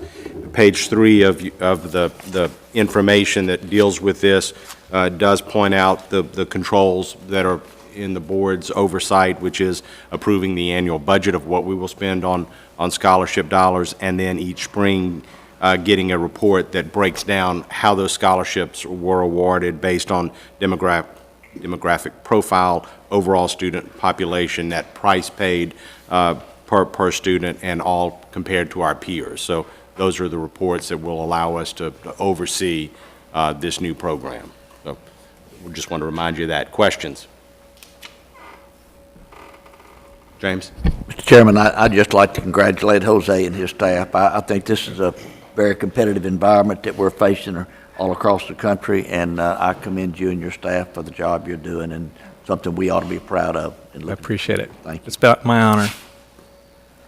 One thing Jose pointed out to us as we were discussing some of this is and the practical side of what happens is if this board approves a scholarship set at this particular student population at this price, the entire universe of our competitors then knows what we're doing. And so from a competitive standpoint, we kind of broadcast what our tactics are going to be. I think Jose was asked by one of his SEC peers, so your board passed this resolution, and what is that? And so this one does what for you? Yes, last year when we came around the same time, we got quite a few questions from competitors after reviewing the presentation and what was published about what we were trying to do. Other questions? If I could, Jose, I'd like to applaud our willingness to change and be relevant to today's technologies and Right. sort of make LSU better. Yes, well, I appreciate that, and I think so too. I think that this is really in alignment with what we're seeing in the practices of recruiting a class. So our current framework hasn't been there, and we've been successful in this past year, and we're successful currently. This is just going to enhance that ability to compete, sharpen the ability to do that. And we know that competitors are not just going to sit back. They're starting to recognize that they're missing headcount, and they're going to actually counterbalance those things. Mr. Armandor? Jose, I'm curious as to how you're going to match and exceed this in the years to come. Congratulations and thank you, by the way. Thank you. Thank you. And, well, listen, in our work, we're constantly reminded, as soon as census date comes, I think people forget the number that we just set, and they want us to do it again and do it better. So it's just kind of the work that we do in enrollment, and we understand how critical it is for the institution that we are, in fact, successful. Without this Being watched by other universities, it'll get harder. I'm sorry, say it again? Since you're being watched closely by so many other great universities, it's bound to get harder. Yes, that's true. And that's why this especially is so critical for us to be able to remain competitive. And I do want to just echo what Jose said. This has been a campus-wide collective effort. I mean, we have had every college, every dean, our faculty, our staff who are committed to this work. And if that means we're here on a Saturday for events, we're here on a Saturday for events, and our faculty are there. And for a Tier 1 R1 flagship, to experience that is incredible, because our faculty are the best ambassadors. Our students meet our faculty and they're all in. Like, yeah, I want to study with that incredibly amazing, talented individual. So it's just been a really exciting challenge and opportunity for our campus. Yeah, we had about 50% more visitors in the fall compared to last year. Wow. And and so, again, as Provost Haney was saying, it really took a Herculean effort from this community to come out on Saturdays and be willing to interact with that volume of visitors. Just last night, we were with Stuart Lockett in Lafayette. I think Mary Warner was there last year in Lafayette for the admitted student reception. We had a crowd of about 300 students at the Petroleum Club. And again, we have alums, students, current students, a significant number of campus partners out to meet with the admitted class from Lafayette, who are just really excited about the opportunity to be at LSU. So it really does take a complete community effort to do this work. Mr. Moore? Jose, knowing it's kind of a balancing act between in-state and out-of-state, does your group have a target on out-of-state, knowing we want to take care of our in-state students? Is it kind of a target? Yeah, the operational plan is calling for us to reach about a 24% ratio, 24% non-resident number. And so we're working towards that. We're constantly reminded by the president, the provost, that in the work we're doing, we are not sacrificing a single seat for resident students. We are the flagship for the state of Louisiana. And so, again, we can balance that, and 24% is something that we think we can achieve. Yep. Other questions? Stacy, keep reminding him of that. Not to worry. Jose, I just want to join everyone else in congratulating you and thanking you for the progressive approach you brought to this work. You and everybody in the office, provost on down. I mean, we are really progressive in this area now. It's good. Mr. Chairman, thank you, and I'm honored to serve. Thank you. With that, I would entertain a motion. So moved. Have a motion. Second. Several seconds. All in favor? Aye. Aye. Any opposed? Jose, thank you. Go forth and recruit. Thank you, sir. Thank you, Board. Amen. Appreciate your support. Thank you. Okay, let's see, we have two other items which we'll try and pick up the pace on. They're relatively straightforward. The first is kind of a correction of some tuition waivers. So Dan, if you'll handle that for us.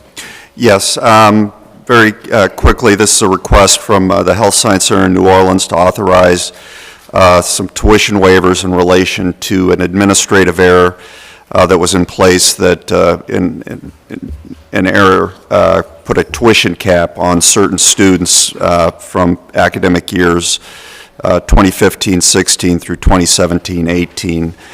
The fiscal impact of these waivers is about $99,000 that is being requested to be waived for 77 students, all of whom have since graduated. As a result, the Health Science Center is seeking, because these students have already graduated and they were under the impression that they were in financial good standing when they did, because this was an administrative error, the Health Science Center is requesting the ability to retroactively grant these waivers. Chancellor Oye, I don't know if you had anything you'd wanted to add to this. No, it's just an unfortunate computer glitch that occurred. There was a cap put on tuitions about 12 years ago. And as people changed in their jobs and moved on, nobody realized that that was a cap. And as tuitions have risen, that cap was reached, and the computer just never sent any bills out. Unfortunately, the students have graduated. They are not able to recapture that in any loans that they might have or anything else. And I think it would be in everybody's best interest that we just ask the board to give a waiver for those fees. Questions? Mr. Moore? Motion to approve. We have a motion to approve. Second. Second. All in favor? Aye. Aye. Any opposed? And the last item deals with a flat rate charge for dual enrollment at LSUE. Yes, this is a request from LSU Eunice to approve a flat rate charge for their dual enrollment courses. They currently charge among the highest rate in their service region for dual enrollment, which puts them at a competitive disadvantage. They're seeking to lower it from $150 to $50 flat rate with no additional fees. It'll allow for a much more consistent cost across their courses, and again, help them to remain more competitive with regard to the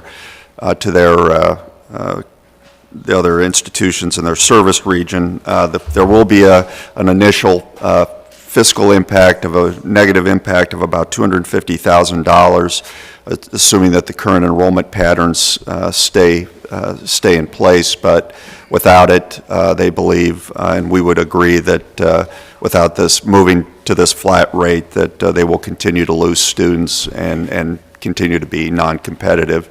Dr. Crow, I don't know if you had anything you wanted to add to this. I would just say the last couple of months we've been doing a road show to our public schools that we serve and talking to our superintendents about how we could partner better together. And one of the things, we have 3 different charges we charge for dual credit now, so it's confusing to them what we charge.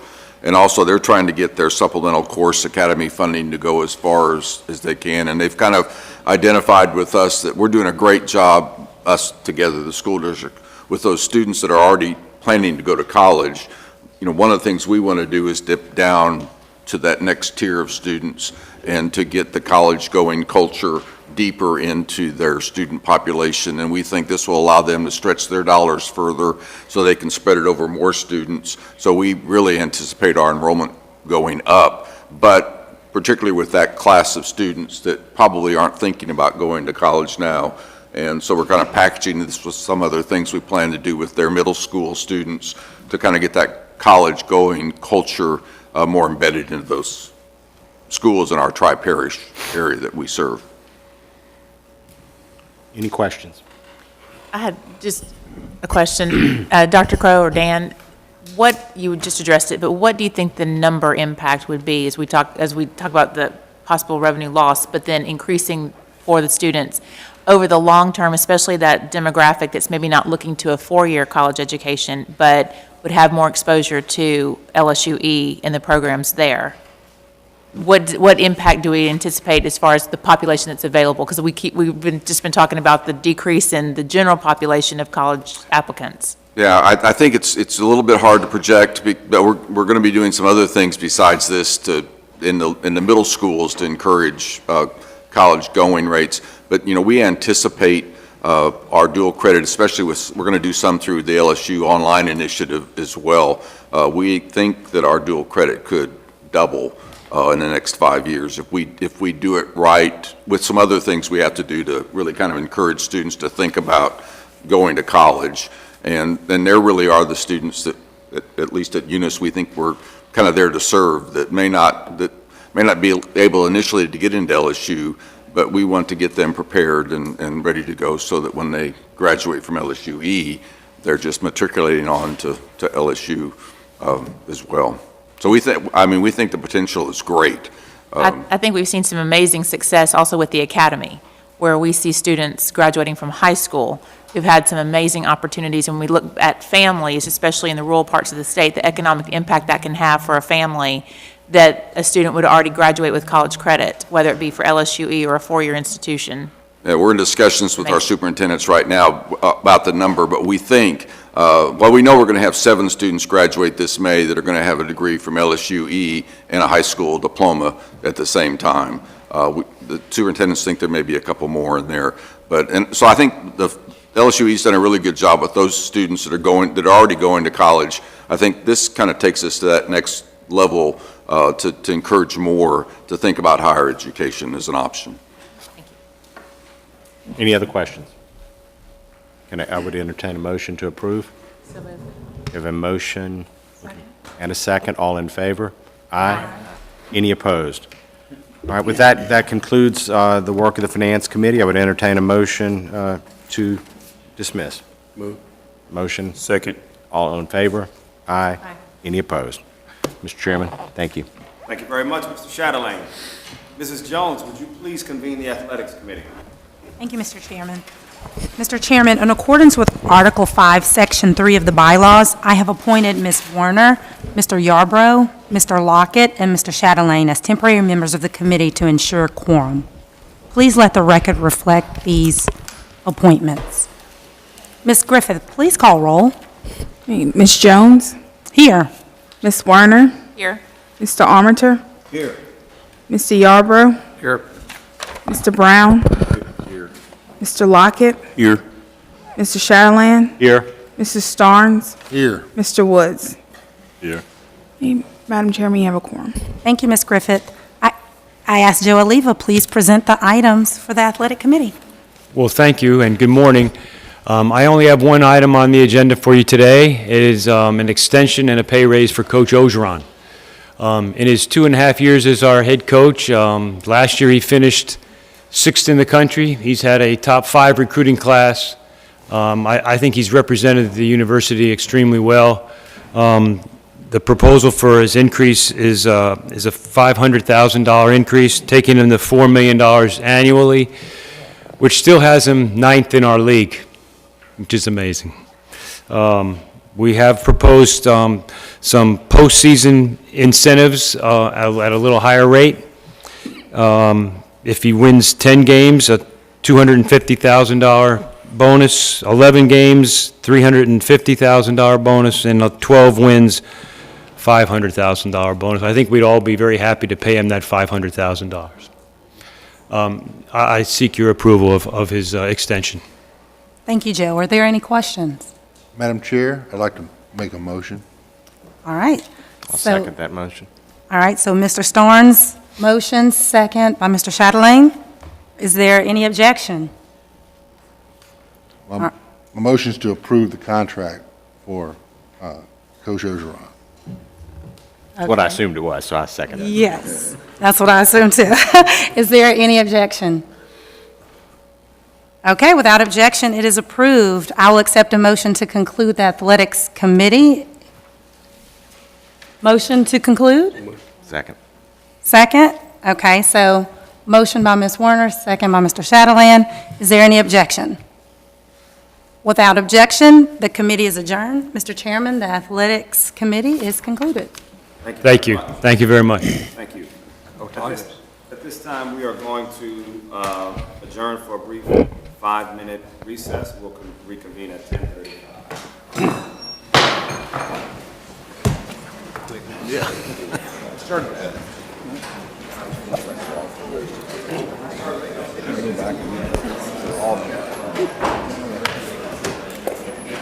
Young man.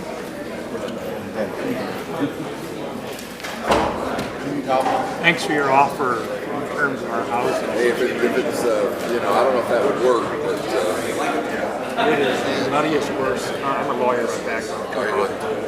And I did commercial.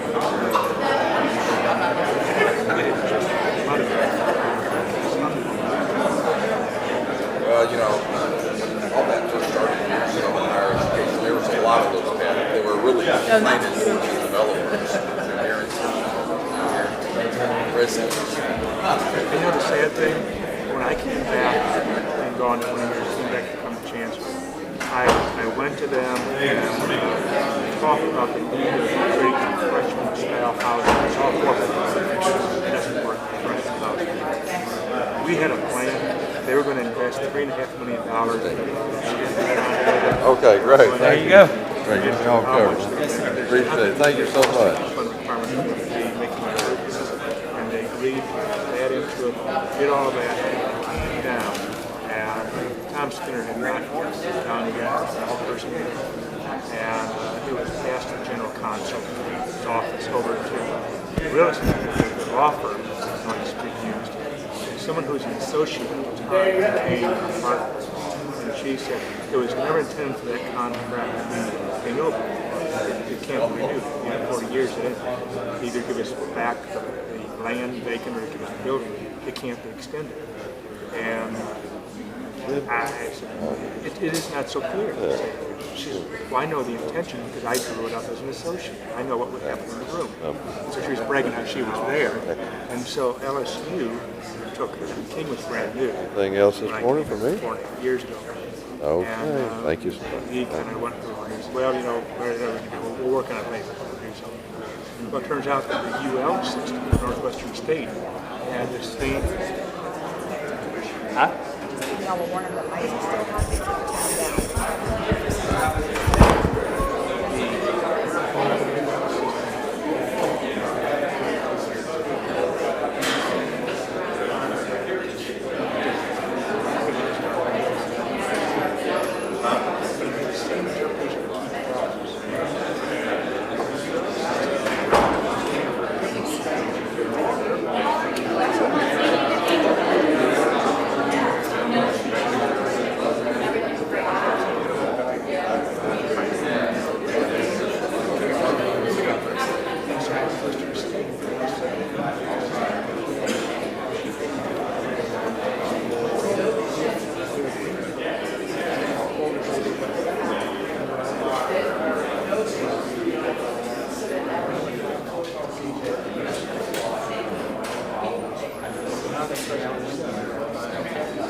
I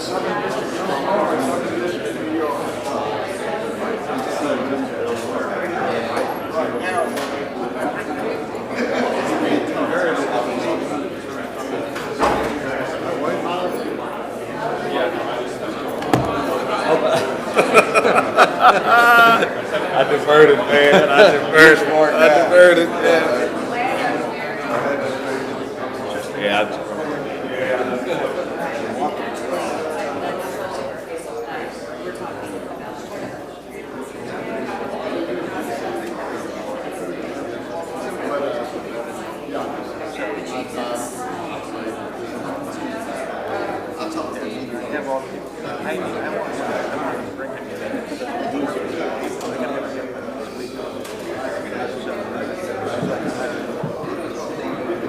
Are you gonna go to Jacksonville?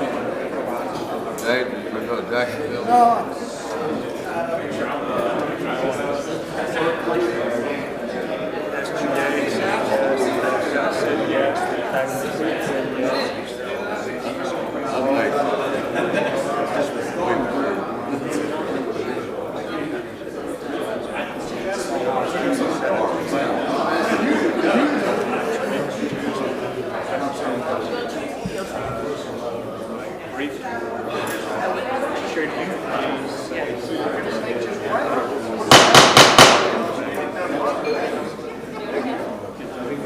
No, but I want to. Fan.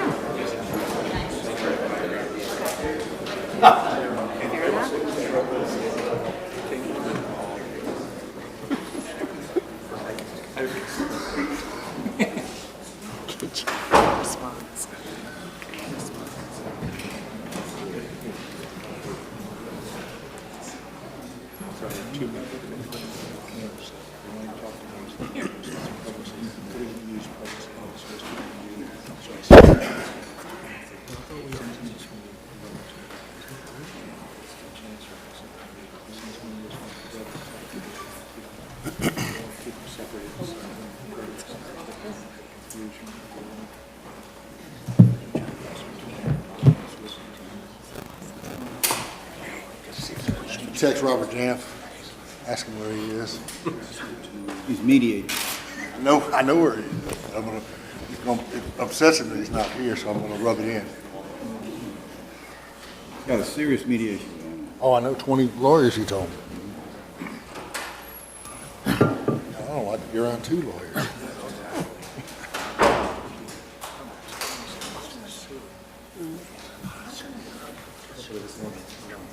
don't think so. Did he?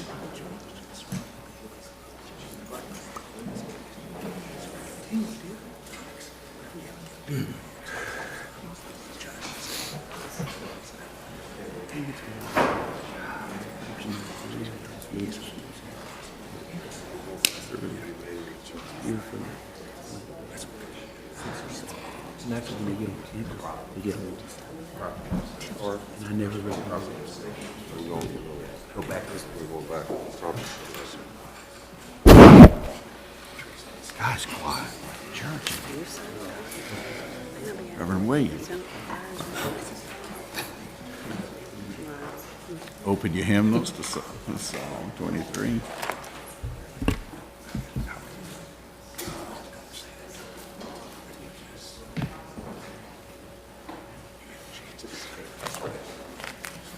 All right, everybody, I'd like to reconvene the meeting. We had been going for about an hour and a half, and it was time to go visit the facility, so thank y'all for your indulgence.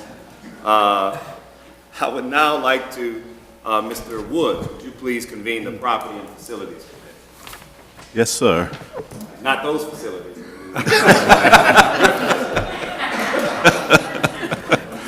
Thank you, Mr. Chairman. Ms. Griffith, please call the roll, the Property and Facilities Committee meeting. Mr. Woods? Present.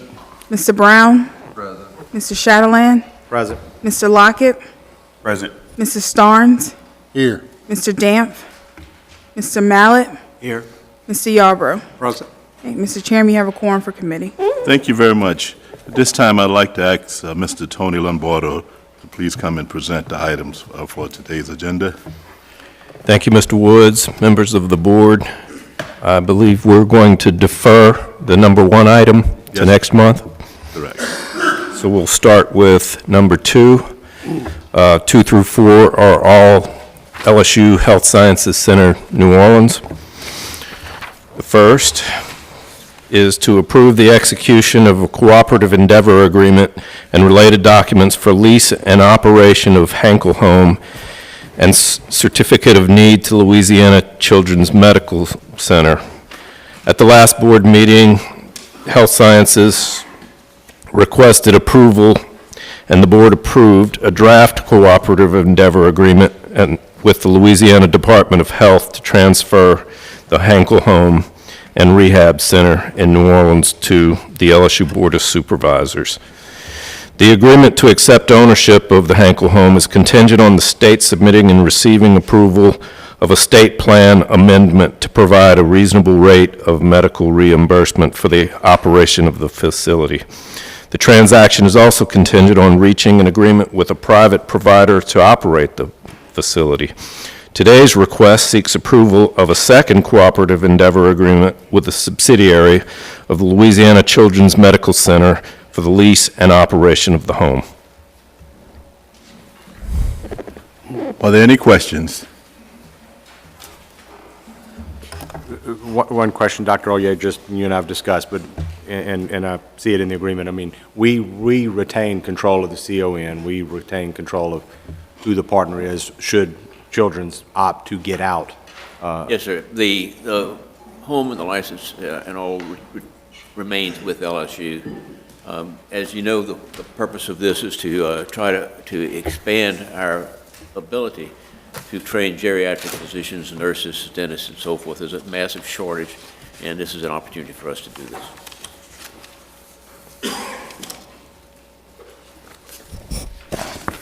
Any additional questions? Is there a motion to approve the request as presented? Second. Moved by Mr. Yarborough, second by,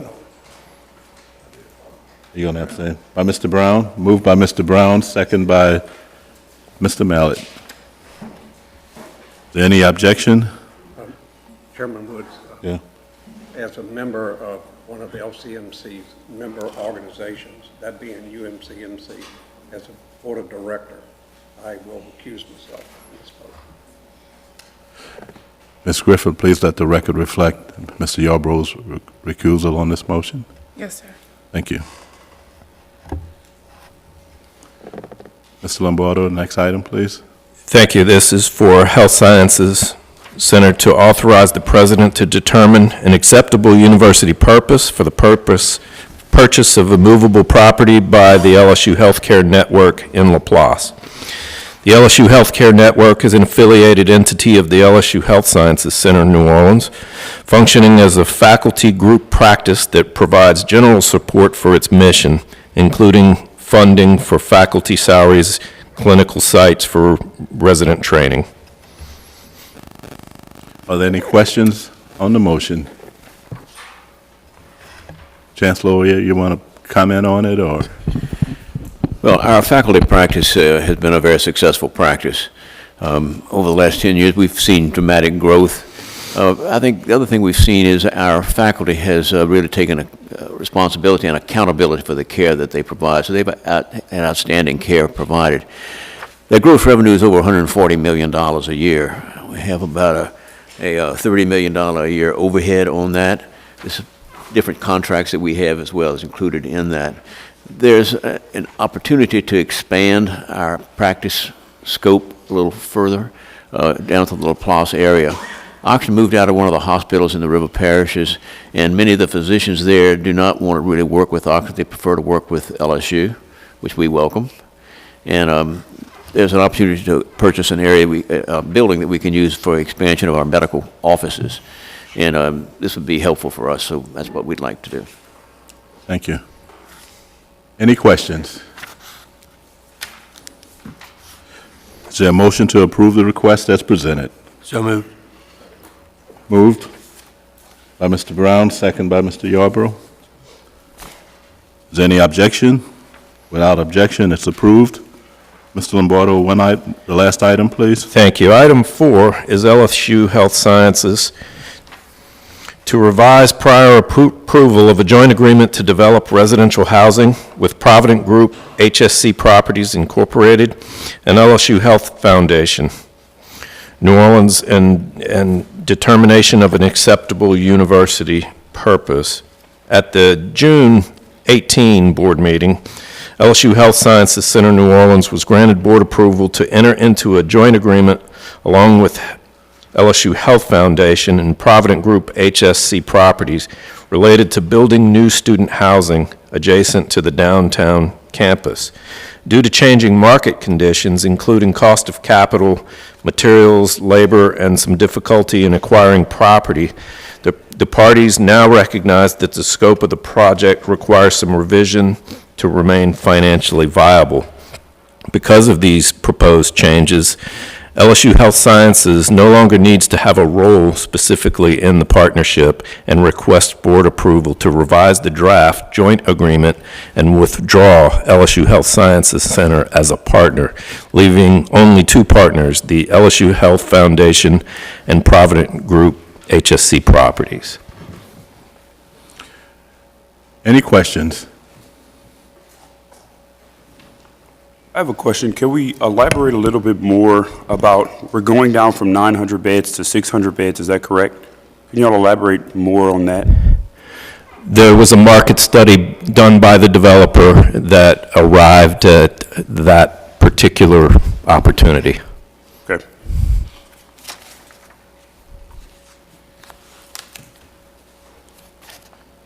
Okay, is there a motion to approve the request as presented? So moved. Moved by Mr. Mallett, second by Mr. Storms. Any objections? Hearing none, the motion is approved. Mr. Chairman, I think that concludes our business on the Properties and Facilities Committee meeting today. Just let me take one moment. I'd like to recognize and acknowledge the support of staff, Mr. Chairman, the President, Mr. Drati, Mr. Lombardo, Mr. Lizell, Ms. Nicole Griffith, and presenting our previous meeting in New Orleans, specially called meeting.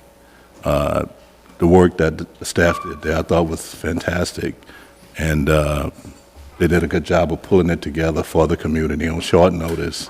And I also like to acknowledge our board members who traveled from Fort to attend that meeting to give the local citizens in New Orleans an opportunity to speak to the charity development in that specially called meeting. So I just wanted to acknowledge that support and the work that was done by staff. And that concludes our business. Thank you very much. Perfect. Well said. Thank you very much, Mr. Woods. Thank you. At this time, formality, we already have a motion. Do we need a motion to adjourn that committee? We already have. Motion to adjourn. Motion to adjourn. I so move. Okay, so Mr. Woods, if you would offer a motion or entertain a motion to adjourn your committee. Okay, I'm sorry, I thought I had done that. If you did, I think. Yeah, I make a motion to conclude the Properties and Facilities Committee meeting. It's moved by, second by Mr. Brown. Any objection? Hearing none, so ordered. Thank you. Thank you, Mr. Woods. With the conclusion of our morning committee meetings, I will now call the full board meeting back to order. The first item on the full board agenda will be approval of the minutes of the board meeting held on January 25th, 2019. Those minutes have been previously provided to you. Are there any questions about the minutes that have been previously provided from the last meeting? Make a motion to approve. Second. Okay, there's been a motion and a second to approve the minutes. Is there any opposition? Hearing no opposition, the minutes are approved. The next item on our agenda is approval of the minutes of the Property and Facilities Committee meeting held on February 18th, 2019. That's the meeting Mr. Woods described a moment ago. Those minutes were also previously provided to you. Are there any questions about the minutes from that meeting? Mr. Chairman, I'd like to move to approve the minutes. Second. All right, having been moved and seconded, is there any opposition to that motion? Hearing no opposition, those minutes are approved as well. We'll now move to the third item on the agenda. Those are personnel actions requiring board approval. The board has in front of them a set of personnel actions. Are there any questions about any of those actions? Hearing no questions, I would entertain a motion to approve the personnel actions before you. So moved. Second. All right. All in favor of that approval, please say aye. Aye. Any objection? That motion is adopted. The fourth item on the agenda is the report of the Council of Staff Advisors and then the report from the Council of Faculty Advisors. We'll start with Michelle Lowry from the Staff Advisors. Good morning. I'm Tammy Milliken, President of Staff Senate. I didn't think I was going to be able to make it here, so I thank Michelle for being willing to step in. The Council of Staff Advisors met on Wednesday, March 13th, with representation from LSU, LSU Agricultural Center, LSU at Alexandria, LSU Health Science Center Shreveport, LSU Shreveport, and Pennington Biomedical Research Center. I begin this report with some tragic news. Last Saturday morning, Jeff Campbell, LSU Senior Director of Parking and Transportation Services, passed away at the age of 54 at Tulane Medical Center after a 4.5-year battle against cancer. In his 27-year career with LSU, he served in leadership roles at athletics, auxiliary services, student health, and most recently, parking and transportation services. Jeff made all decisions based first on what was best for this university, and he received the Student Government Distinguished Service Award a few years ago from President Zach Faircloth for his dedication to working with students to meet their needs on campus. Please keep his wife Christy and his 2 daughters in your thoughts and prayers. And that brings me to some resolutions that Staff Senate has passed. The first being protocol for the death of an LSU employee. LSU Staff Senate at the Baton Rouge campus passed legislation on June 20th, 2018 to request the LSU administration create a university-wide protocol to guide campus departments through the appropriate actions following the death of an employee. This legislation was sent to the LSU executive leadership via email on August 3rd. LSU Faculty Senate passed a similar piece of legislation. There has been no movement on that request. Parking and Transportation Services is a department that I have oversight of, and Jeff Campbell was a friend for 20 years. And I cannot begin to tell you how difficult it has been to deal with the loss of Jeff, try to figure out all the business protocols that need to take place for the department, assist his family, notify staff and faculty of the death of their colleague, and find ways to honor his memory and dedication to LSU. That is why we put the protocol together, research what other universities are doing, and even put together a guideline. I don't want to see any other department have to go through this, but in reality, we know that they will.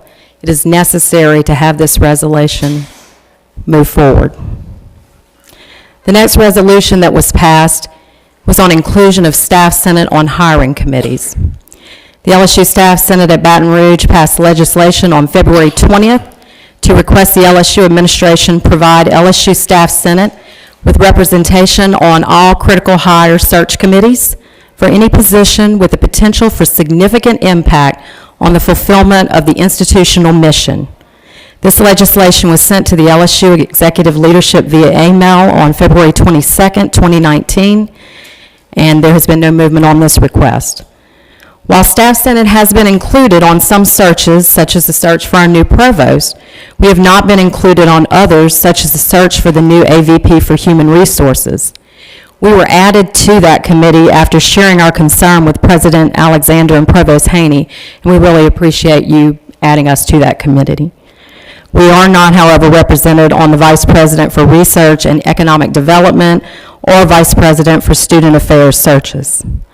Although staff are included on many search committees based on them working for the department or their subject matter expertise, there needs to be representation from the governing body for staff, as is done for Faculty Senate. All of these critical positions work with staff, and we believe it is important to have diversity of thought and people who look at each of these critical positions from different lenses.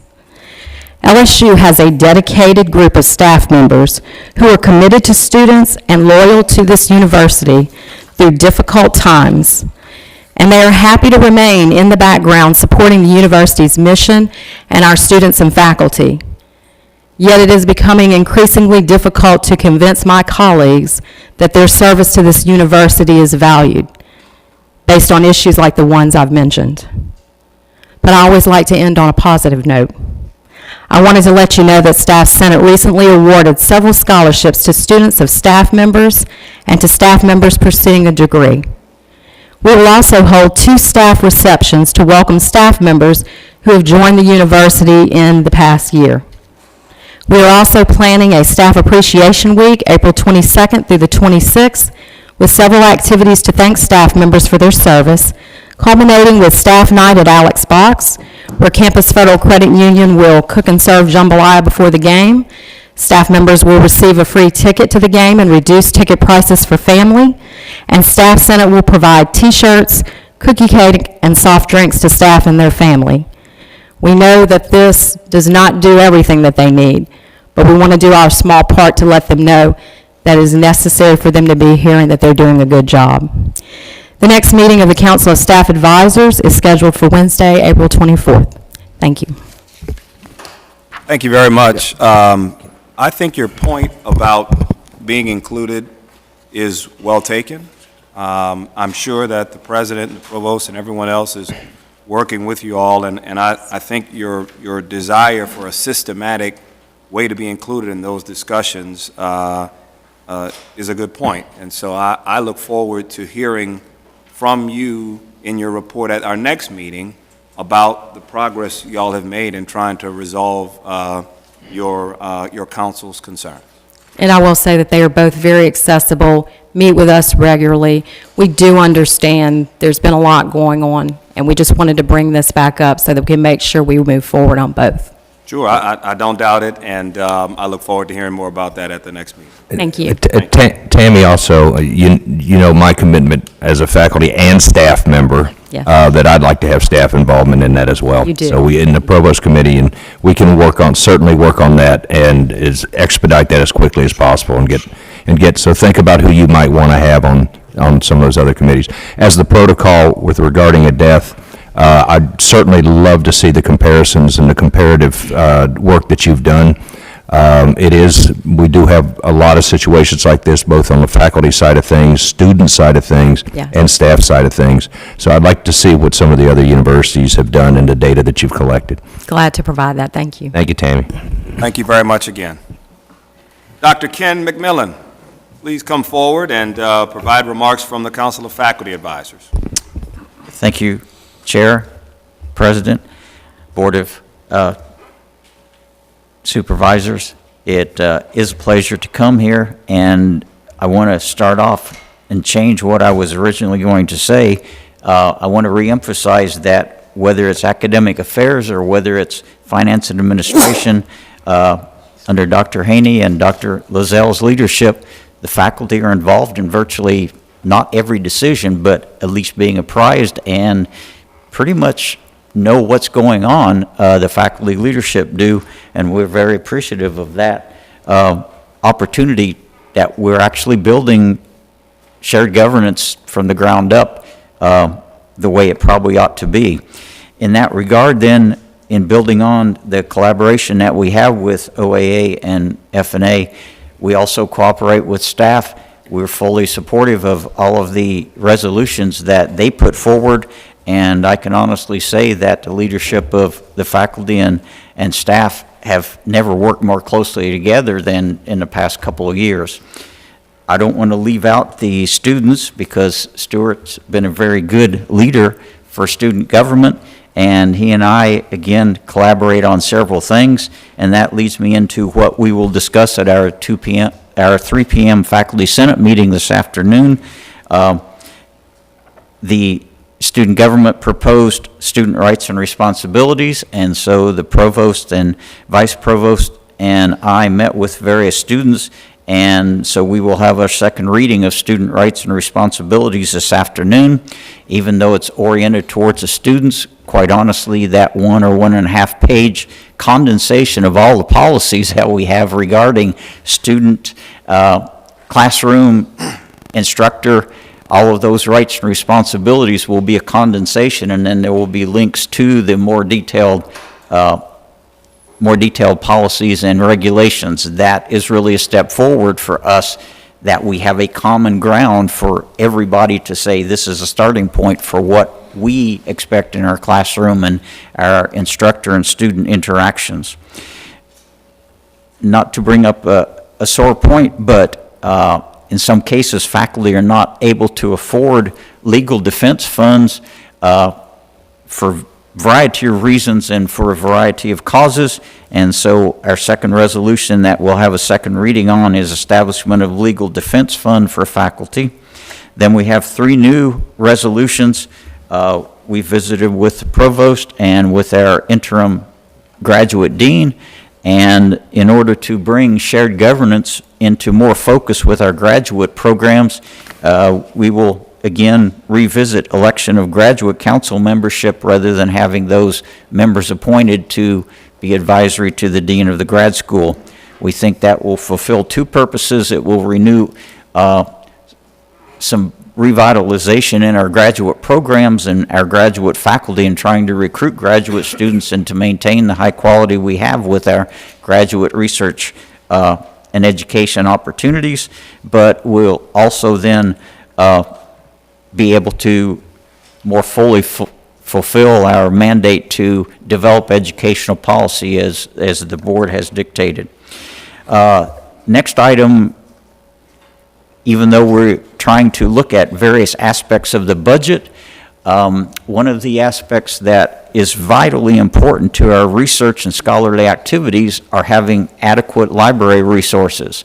And as some of you might know, and I'll explain to the rest of you, that journals and scholarly works are primarily controlled by private companies.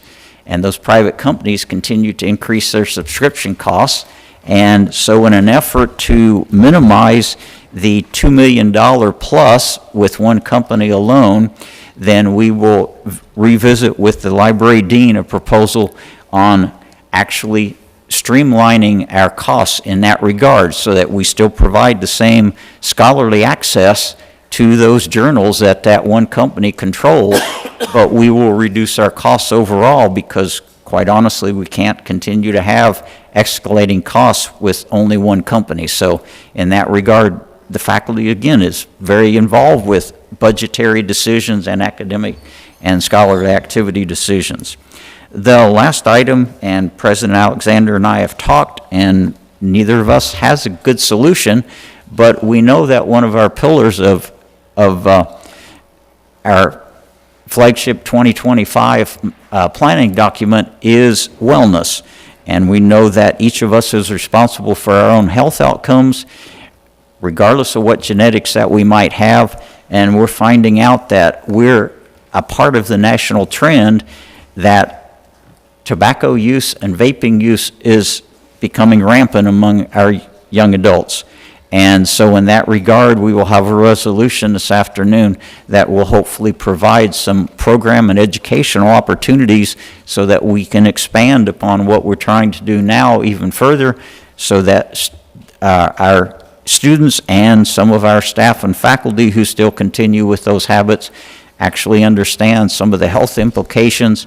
We know that because a lot of our employees are with LSU First, our self-insured health program, that anything we can do to mitigate those, in most cases, poor health outcomes actually will help our budgetary line in that regard. So those are just some of the things that we're doing as a faculty, again, cooperating with our administration, cooperating with the students, and cooperating with the staff. So I thank you very much, and I entertain any questions you might have. I just want to say thank you for the report and for the staff as well. And it's really, for me, having been on campus 58 years now, I've heard every story over the course of my lifetime about the battles with faculty, with staff, the issues with each other and up through the provost and the chancellor and president and so forth. And it's just great to hear about you guys working together like this, and the fact that your views are being received well by administrators on the campus and is embodied by the president, and especially Stuart for being so connected on all of these things. You know, we're all extra careful with Stuart because we know he's either going to be governor or president one day. So we're all going to be working for him at some point. But thank you for what you do as well, and being I don't know if I've ever seen anybody as connected with so many things going on from the student level. And I'll tell you, you do us all proud, Stuart. And so, guys, thank you all so much for all the work. He probably hasn't told you that I'm first in line when he hires. Thank you. Thank you very much, Dr. McMillan. The next item on our agenda is the President's report. So, Dr. Alexander, if you'd please deliver your report. Certainly. Thank you, Mr. Chairman. And Ken, we certainly also are very much, the vape thing is a new thing. We went tobacco-free a couple years ago, and we're still working on regulating that. But the vape thing has really come into, we're just starting to understand how detrimental that can be. And getting information out to our students, faculty, and staff will gladly work with you to include that as part of what our campus wants to discourage our students from doing, faculty and staff as well. I'd like to start by thanking our faculty, staff, and students. This was a collective effort, and when we brought in the largest freshman class in our history this past year at about 5,800, most diverse class, we received some criticism from some that we've gone well beyond what we should be doing. And I'd just like to thank our faculty, staff, and students, because this was a team effort, and just share with you some of the data that this amazing class of students, that was the highest academically achieving class, but most diverse class. Here are just some facts from fall to spring of this class. Last year's spring class, entering spring class, almost 10% of the students had lost their TOPS funding because of grade point average issues. While this year's spring class, with 900 more students, only 7.9% of our students lost their TOPS. Even more so, among Louisiana residents, and time to degree is always a major issue, even at the federal level and every state issue. This class, the Louisiana resident students from this class, earned 13.2 credits compared to 12.8 credits from the year before. Of our non-resident students, they earned 13.15 credits compared to 12.6 credits the year before. Among our Pell students, which was the largest entering Pell first-generation group, or actually the Pell student population earned 12.63 credits compared to 12 the year before. Of the first-generation students, the first generation of this past spring class, retaining class, earned 12.7 credits compared to 12.1 the year before. Of our historically underrepresented group students, this year's class, with 900 more students and far more diverse class, earned 12.87 credits compared to 12.2 the year before. This cohort also was tied for the second highest average fall GPA compared to the last 5 years, and had the lowest rate of Ds, Fs, and withdrawals over the past 3 years. The persistence rate of this freshman class overall from fall to spring was 94%, with 900 more students, compared to 90% the year before. That's remarkable, and that is a real tribute to the work that our students, faculty, and staff have done, and the level of success truly is a promising sign of what Jose presented earlier, and it demonstrates the potential and aptitude of this exceptional class of students that we welcome. They not only exceeded classes from previous classes, but we're providing more educational opportunities because everybody's working together, and more successfully providing those opportunities. So I really want to thank the work that the faculty, staff, and students have done collectively and individually, and it just shows that this diverse class of students, they're succeeding in ways that a lot of people said they couldn't succeed in. So that is truly the effort of the main campus to really show a lot of people that this is the way the country is growing, and aptitude and success and potential can truly work when everybody's working together. So I'd like to thank everybody for that. The capital campaign launch next week. This perhaps is the most momentous, aggressive fundraising opportunity as well as aspirational that we have gone. It will be the largest capital campaign. I'd like to ask Brian Benchoff to please come forward and explain what's happening next week. And we are pleased to know that we are already $600 million, near $600 million of the campaign that we'll be announcing publicly next week, next Friday. Thank you. Thank you, President Alexander, and for this opportunity. It is an exciting time indeed. This has been in the making for quite some time. And March 28, 29, series of events at which time we will announce not only what we've raised to this point in time, but this aspirational goal. We're also going to be revealing our campaign tagline, slogan, if you will, and a lot of other information along the way.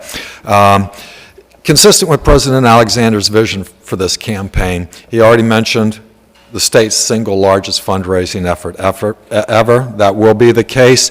It will also be for LSU the first time that this will be a true comprehensive campaign, and by that I mean all things across the LSU enterprise, all entities, the campuses, the colleges, all things that equal LSU will come under the umbrella of this campaign. That has never happened before.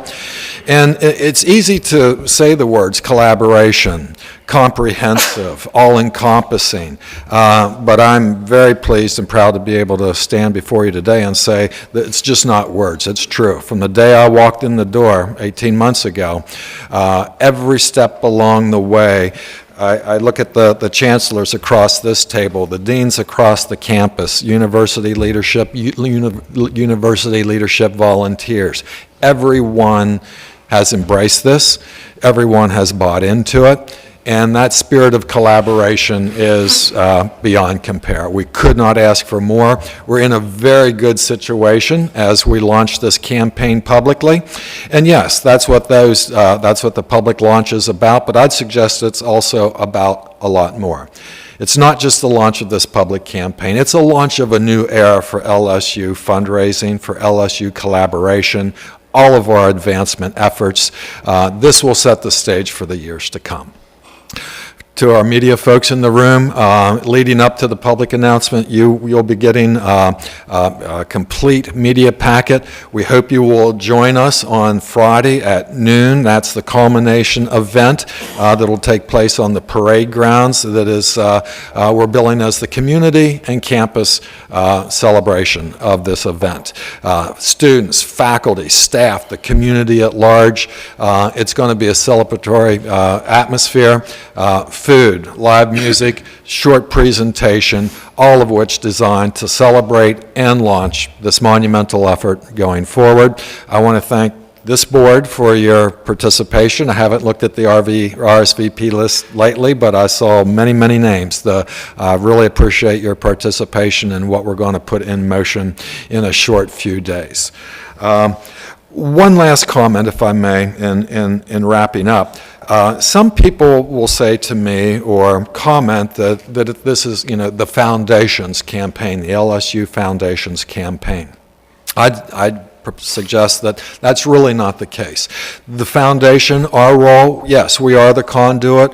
We are the ones charged with driving, building the infrastructure, bringing the tools to bear.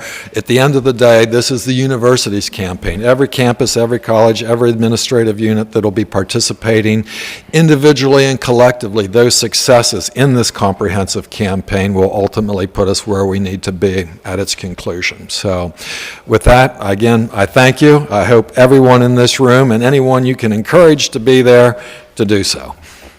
Thank you. Any questions, comments? Thank you, Brian. As a father of two daughters who are going into nursing, I'd like to commend our nursing school, and which ranked among 3,000 nursing schools. This nursing school in New Orleans, the program is ranked 4th in the nation out of 100 public nursing schools in the nation. And I'd like to commend the work that they're doing.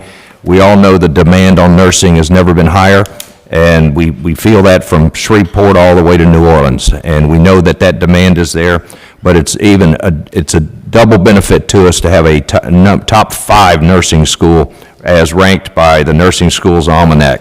So Larry, congratulations, Chancellor Oye. Also, I'd like to have each of our chancellors and each of our medical centers just talk. Match Day went on last week. Match Day is important because we get asked by legislators how many of our doctors, how many of our residents are staying in the state. And in a state that ranks 49th in virtually every health variable and every health indicator, it's very important that we're hitting the urban areas as well as the rural areas. But I'd like Larry to comment on the Match Day first in New Orleans, and I'll ask Jeff to comment on Shreveport. Thank you, President Alexander. Well, this has been a fantastic year for us. As you know, over the last several years, we've had a lot of anxiety because of the continued budget cuts that we saw across the state. And it really did have an impact on where students were choosing to stay.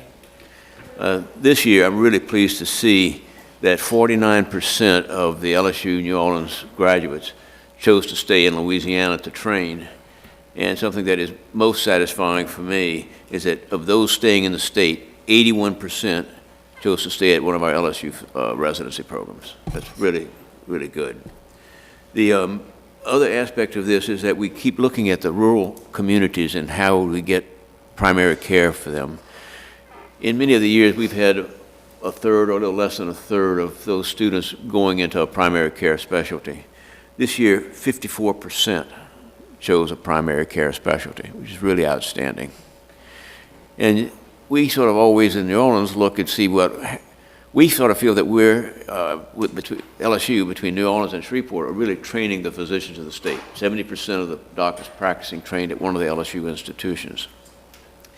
And we look at our neighbor, Tulane, where 12% of their graduates actually stay and train in the state. So we feel that LSU, both North and South campuses, are really training the future healthcare workforce of Louisiana.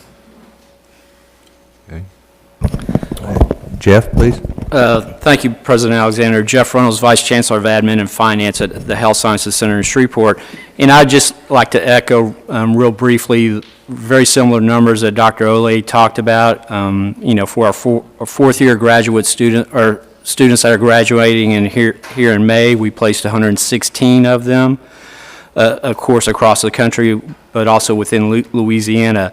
Of those 116 that we placed into residency, 47% will be staying within Louisiana.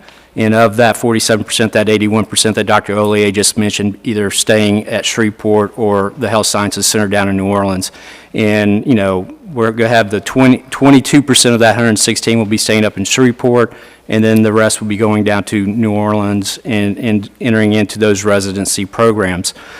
I would also, of our 116 that we placed, to really stress that 43.1% of them are going into the primary care field. You hear across nationally all the time the shortage of primary care doctors, and of that 116 that we placed, 43.1 is either going into internal medicine, family practice, peds, or OBGYN. So we are very excited about those numbers.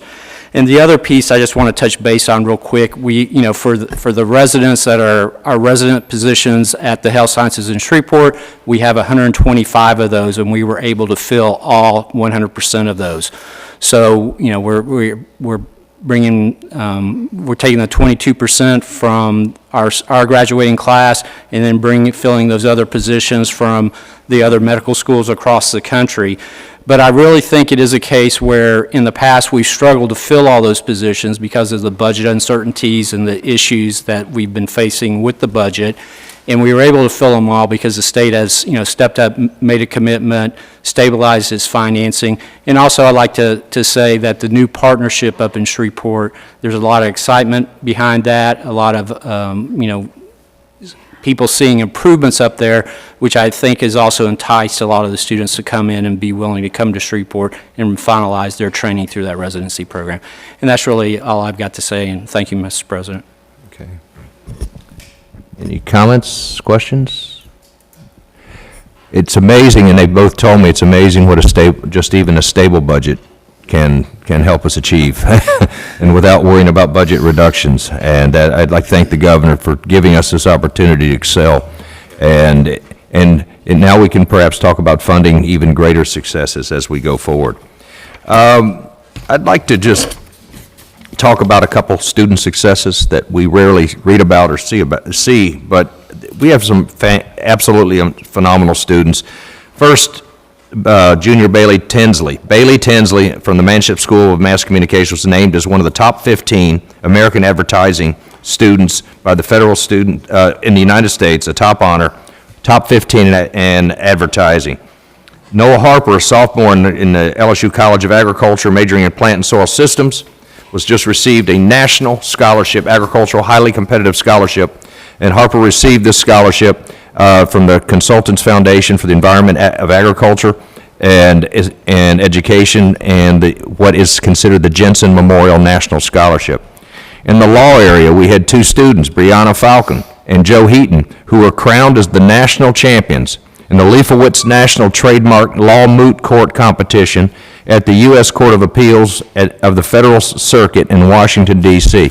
So we've got a number of lawyers on our board that might look to hiring these two individuals in the future. He stole that from my report, man. The LSU Wind Ensemble was chosen to perform at the College Band Directors National Association National Convention. Indeed, a great honor. We've had some outstanding faculty successes. 3 LSU faculty elected senior members of the National Academy of Inventors. Our Dean, Chris Delia, for College of Coast and Environment, was awarded the first West Tunnel Lifetime Recognition for Gulf Science and Conservation Lifetime Recognition by the Gulf of Mexico University Research Collaborative. It's about a 6-state collaborative.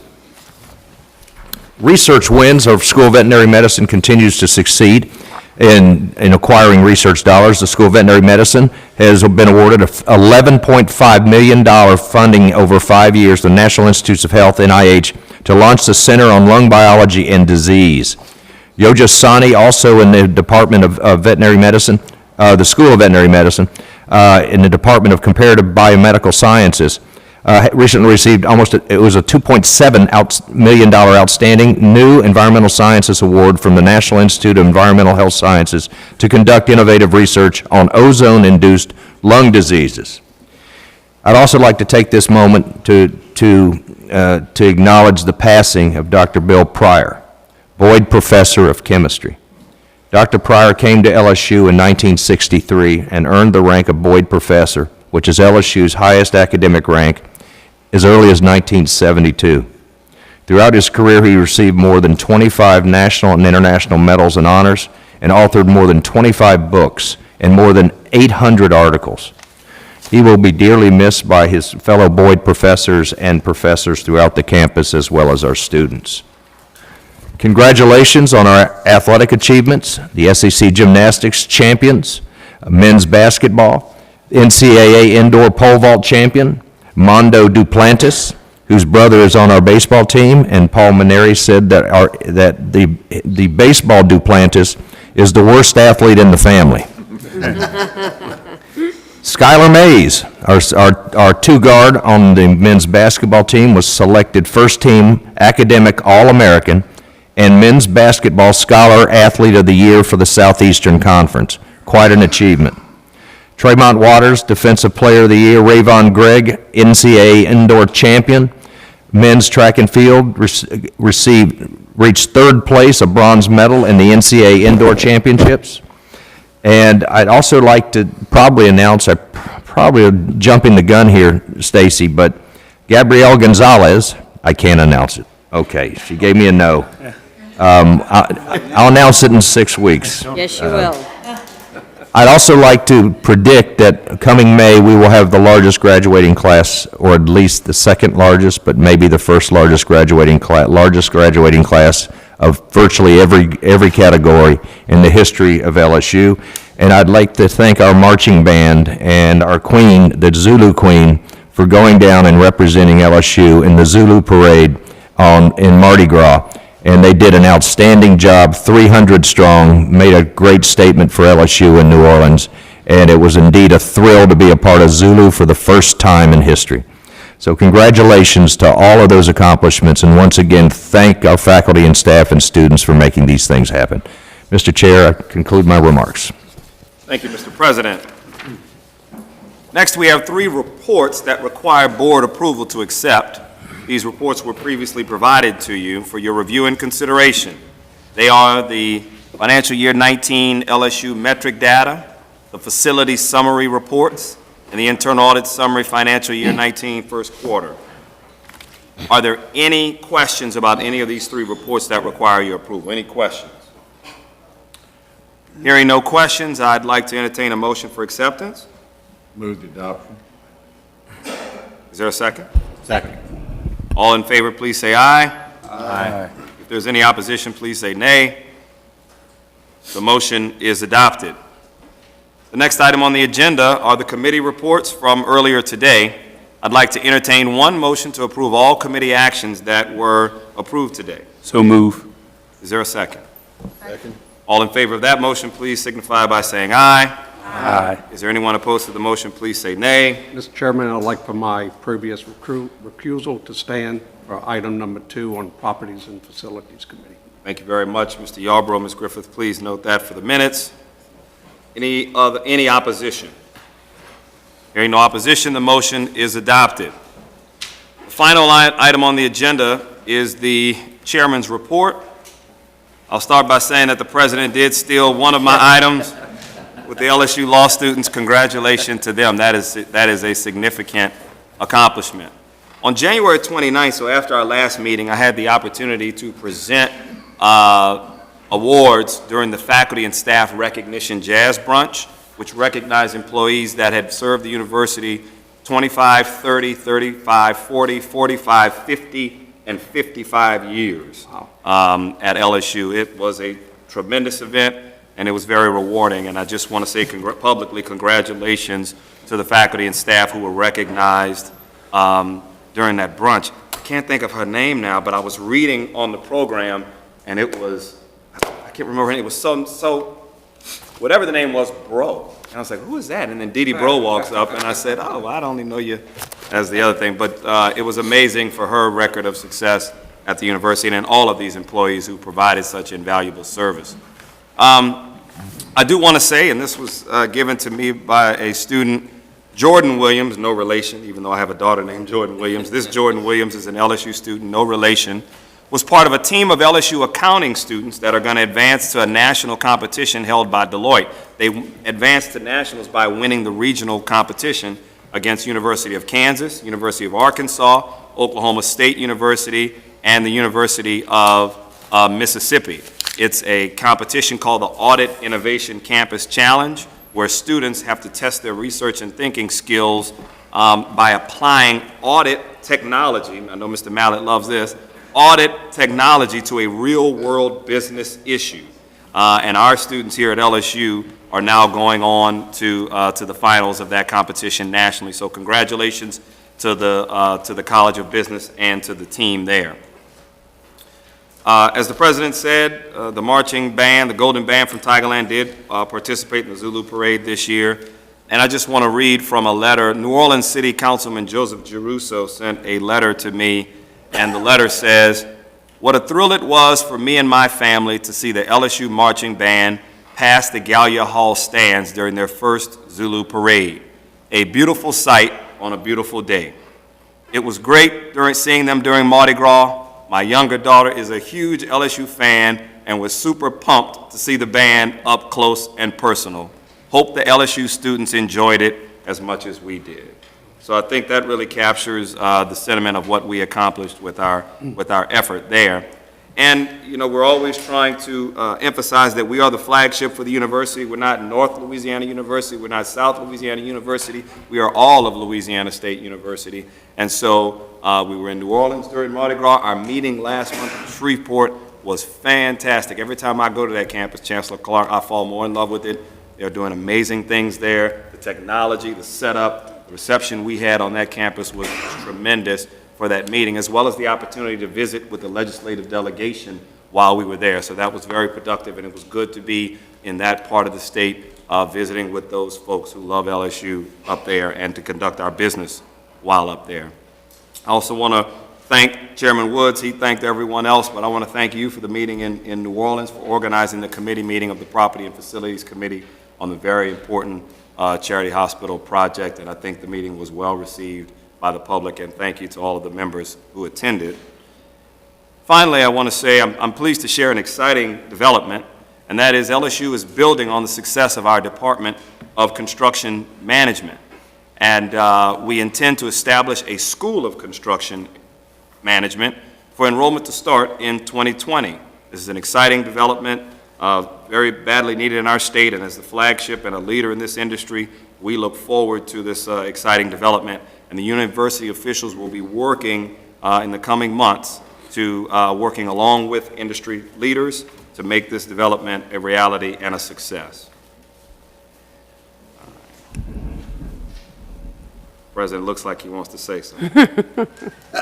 No, I actually look forward to working with the industry and look forward on that, but I also neglected one comment just as an update, and just have Bill Richardson to just give everybody a quick update on medical marijuana. And I'd rather, in the interest of time, I'd like to well, how long do we need, Doc? I was gonna handle that next meeting, but if it's... Okay. Next meeting's fine, whatever you like. Okay, let's do that next meeting. we'll do it next meeting. Yep, that's fine, that's fine. Thank you.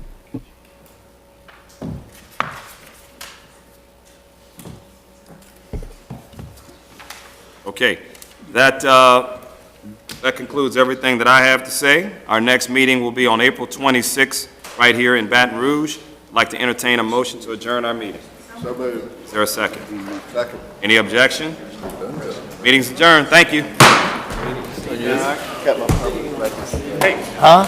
Got my record. I didn't want to miss. Yes.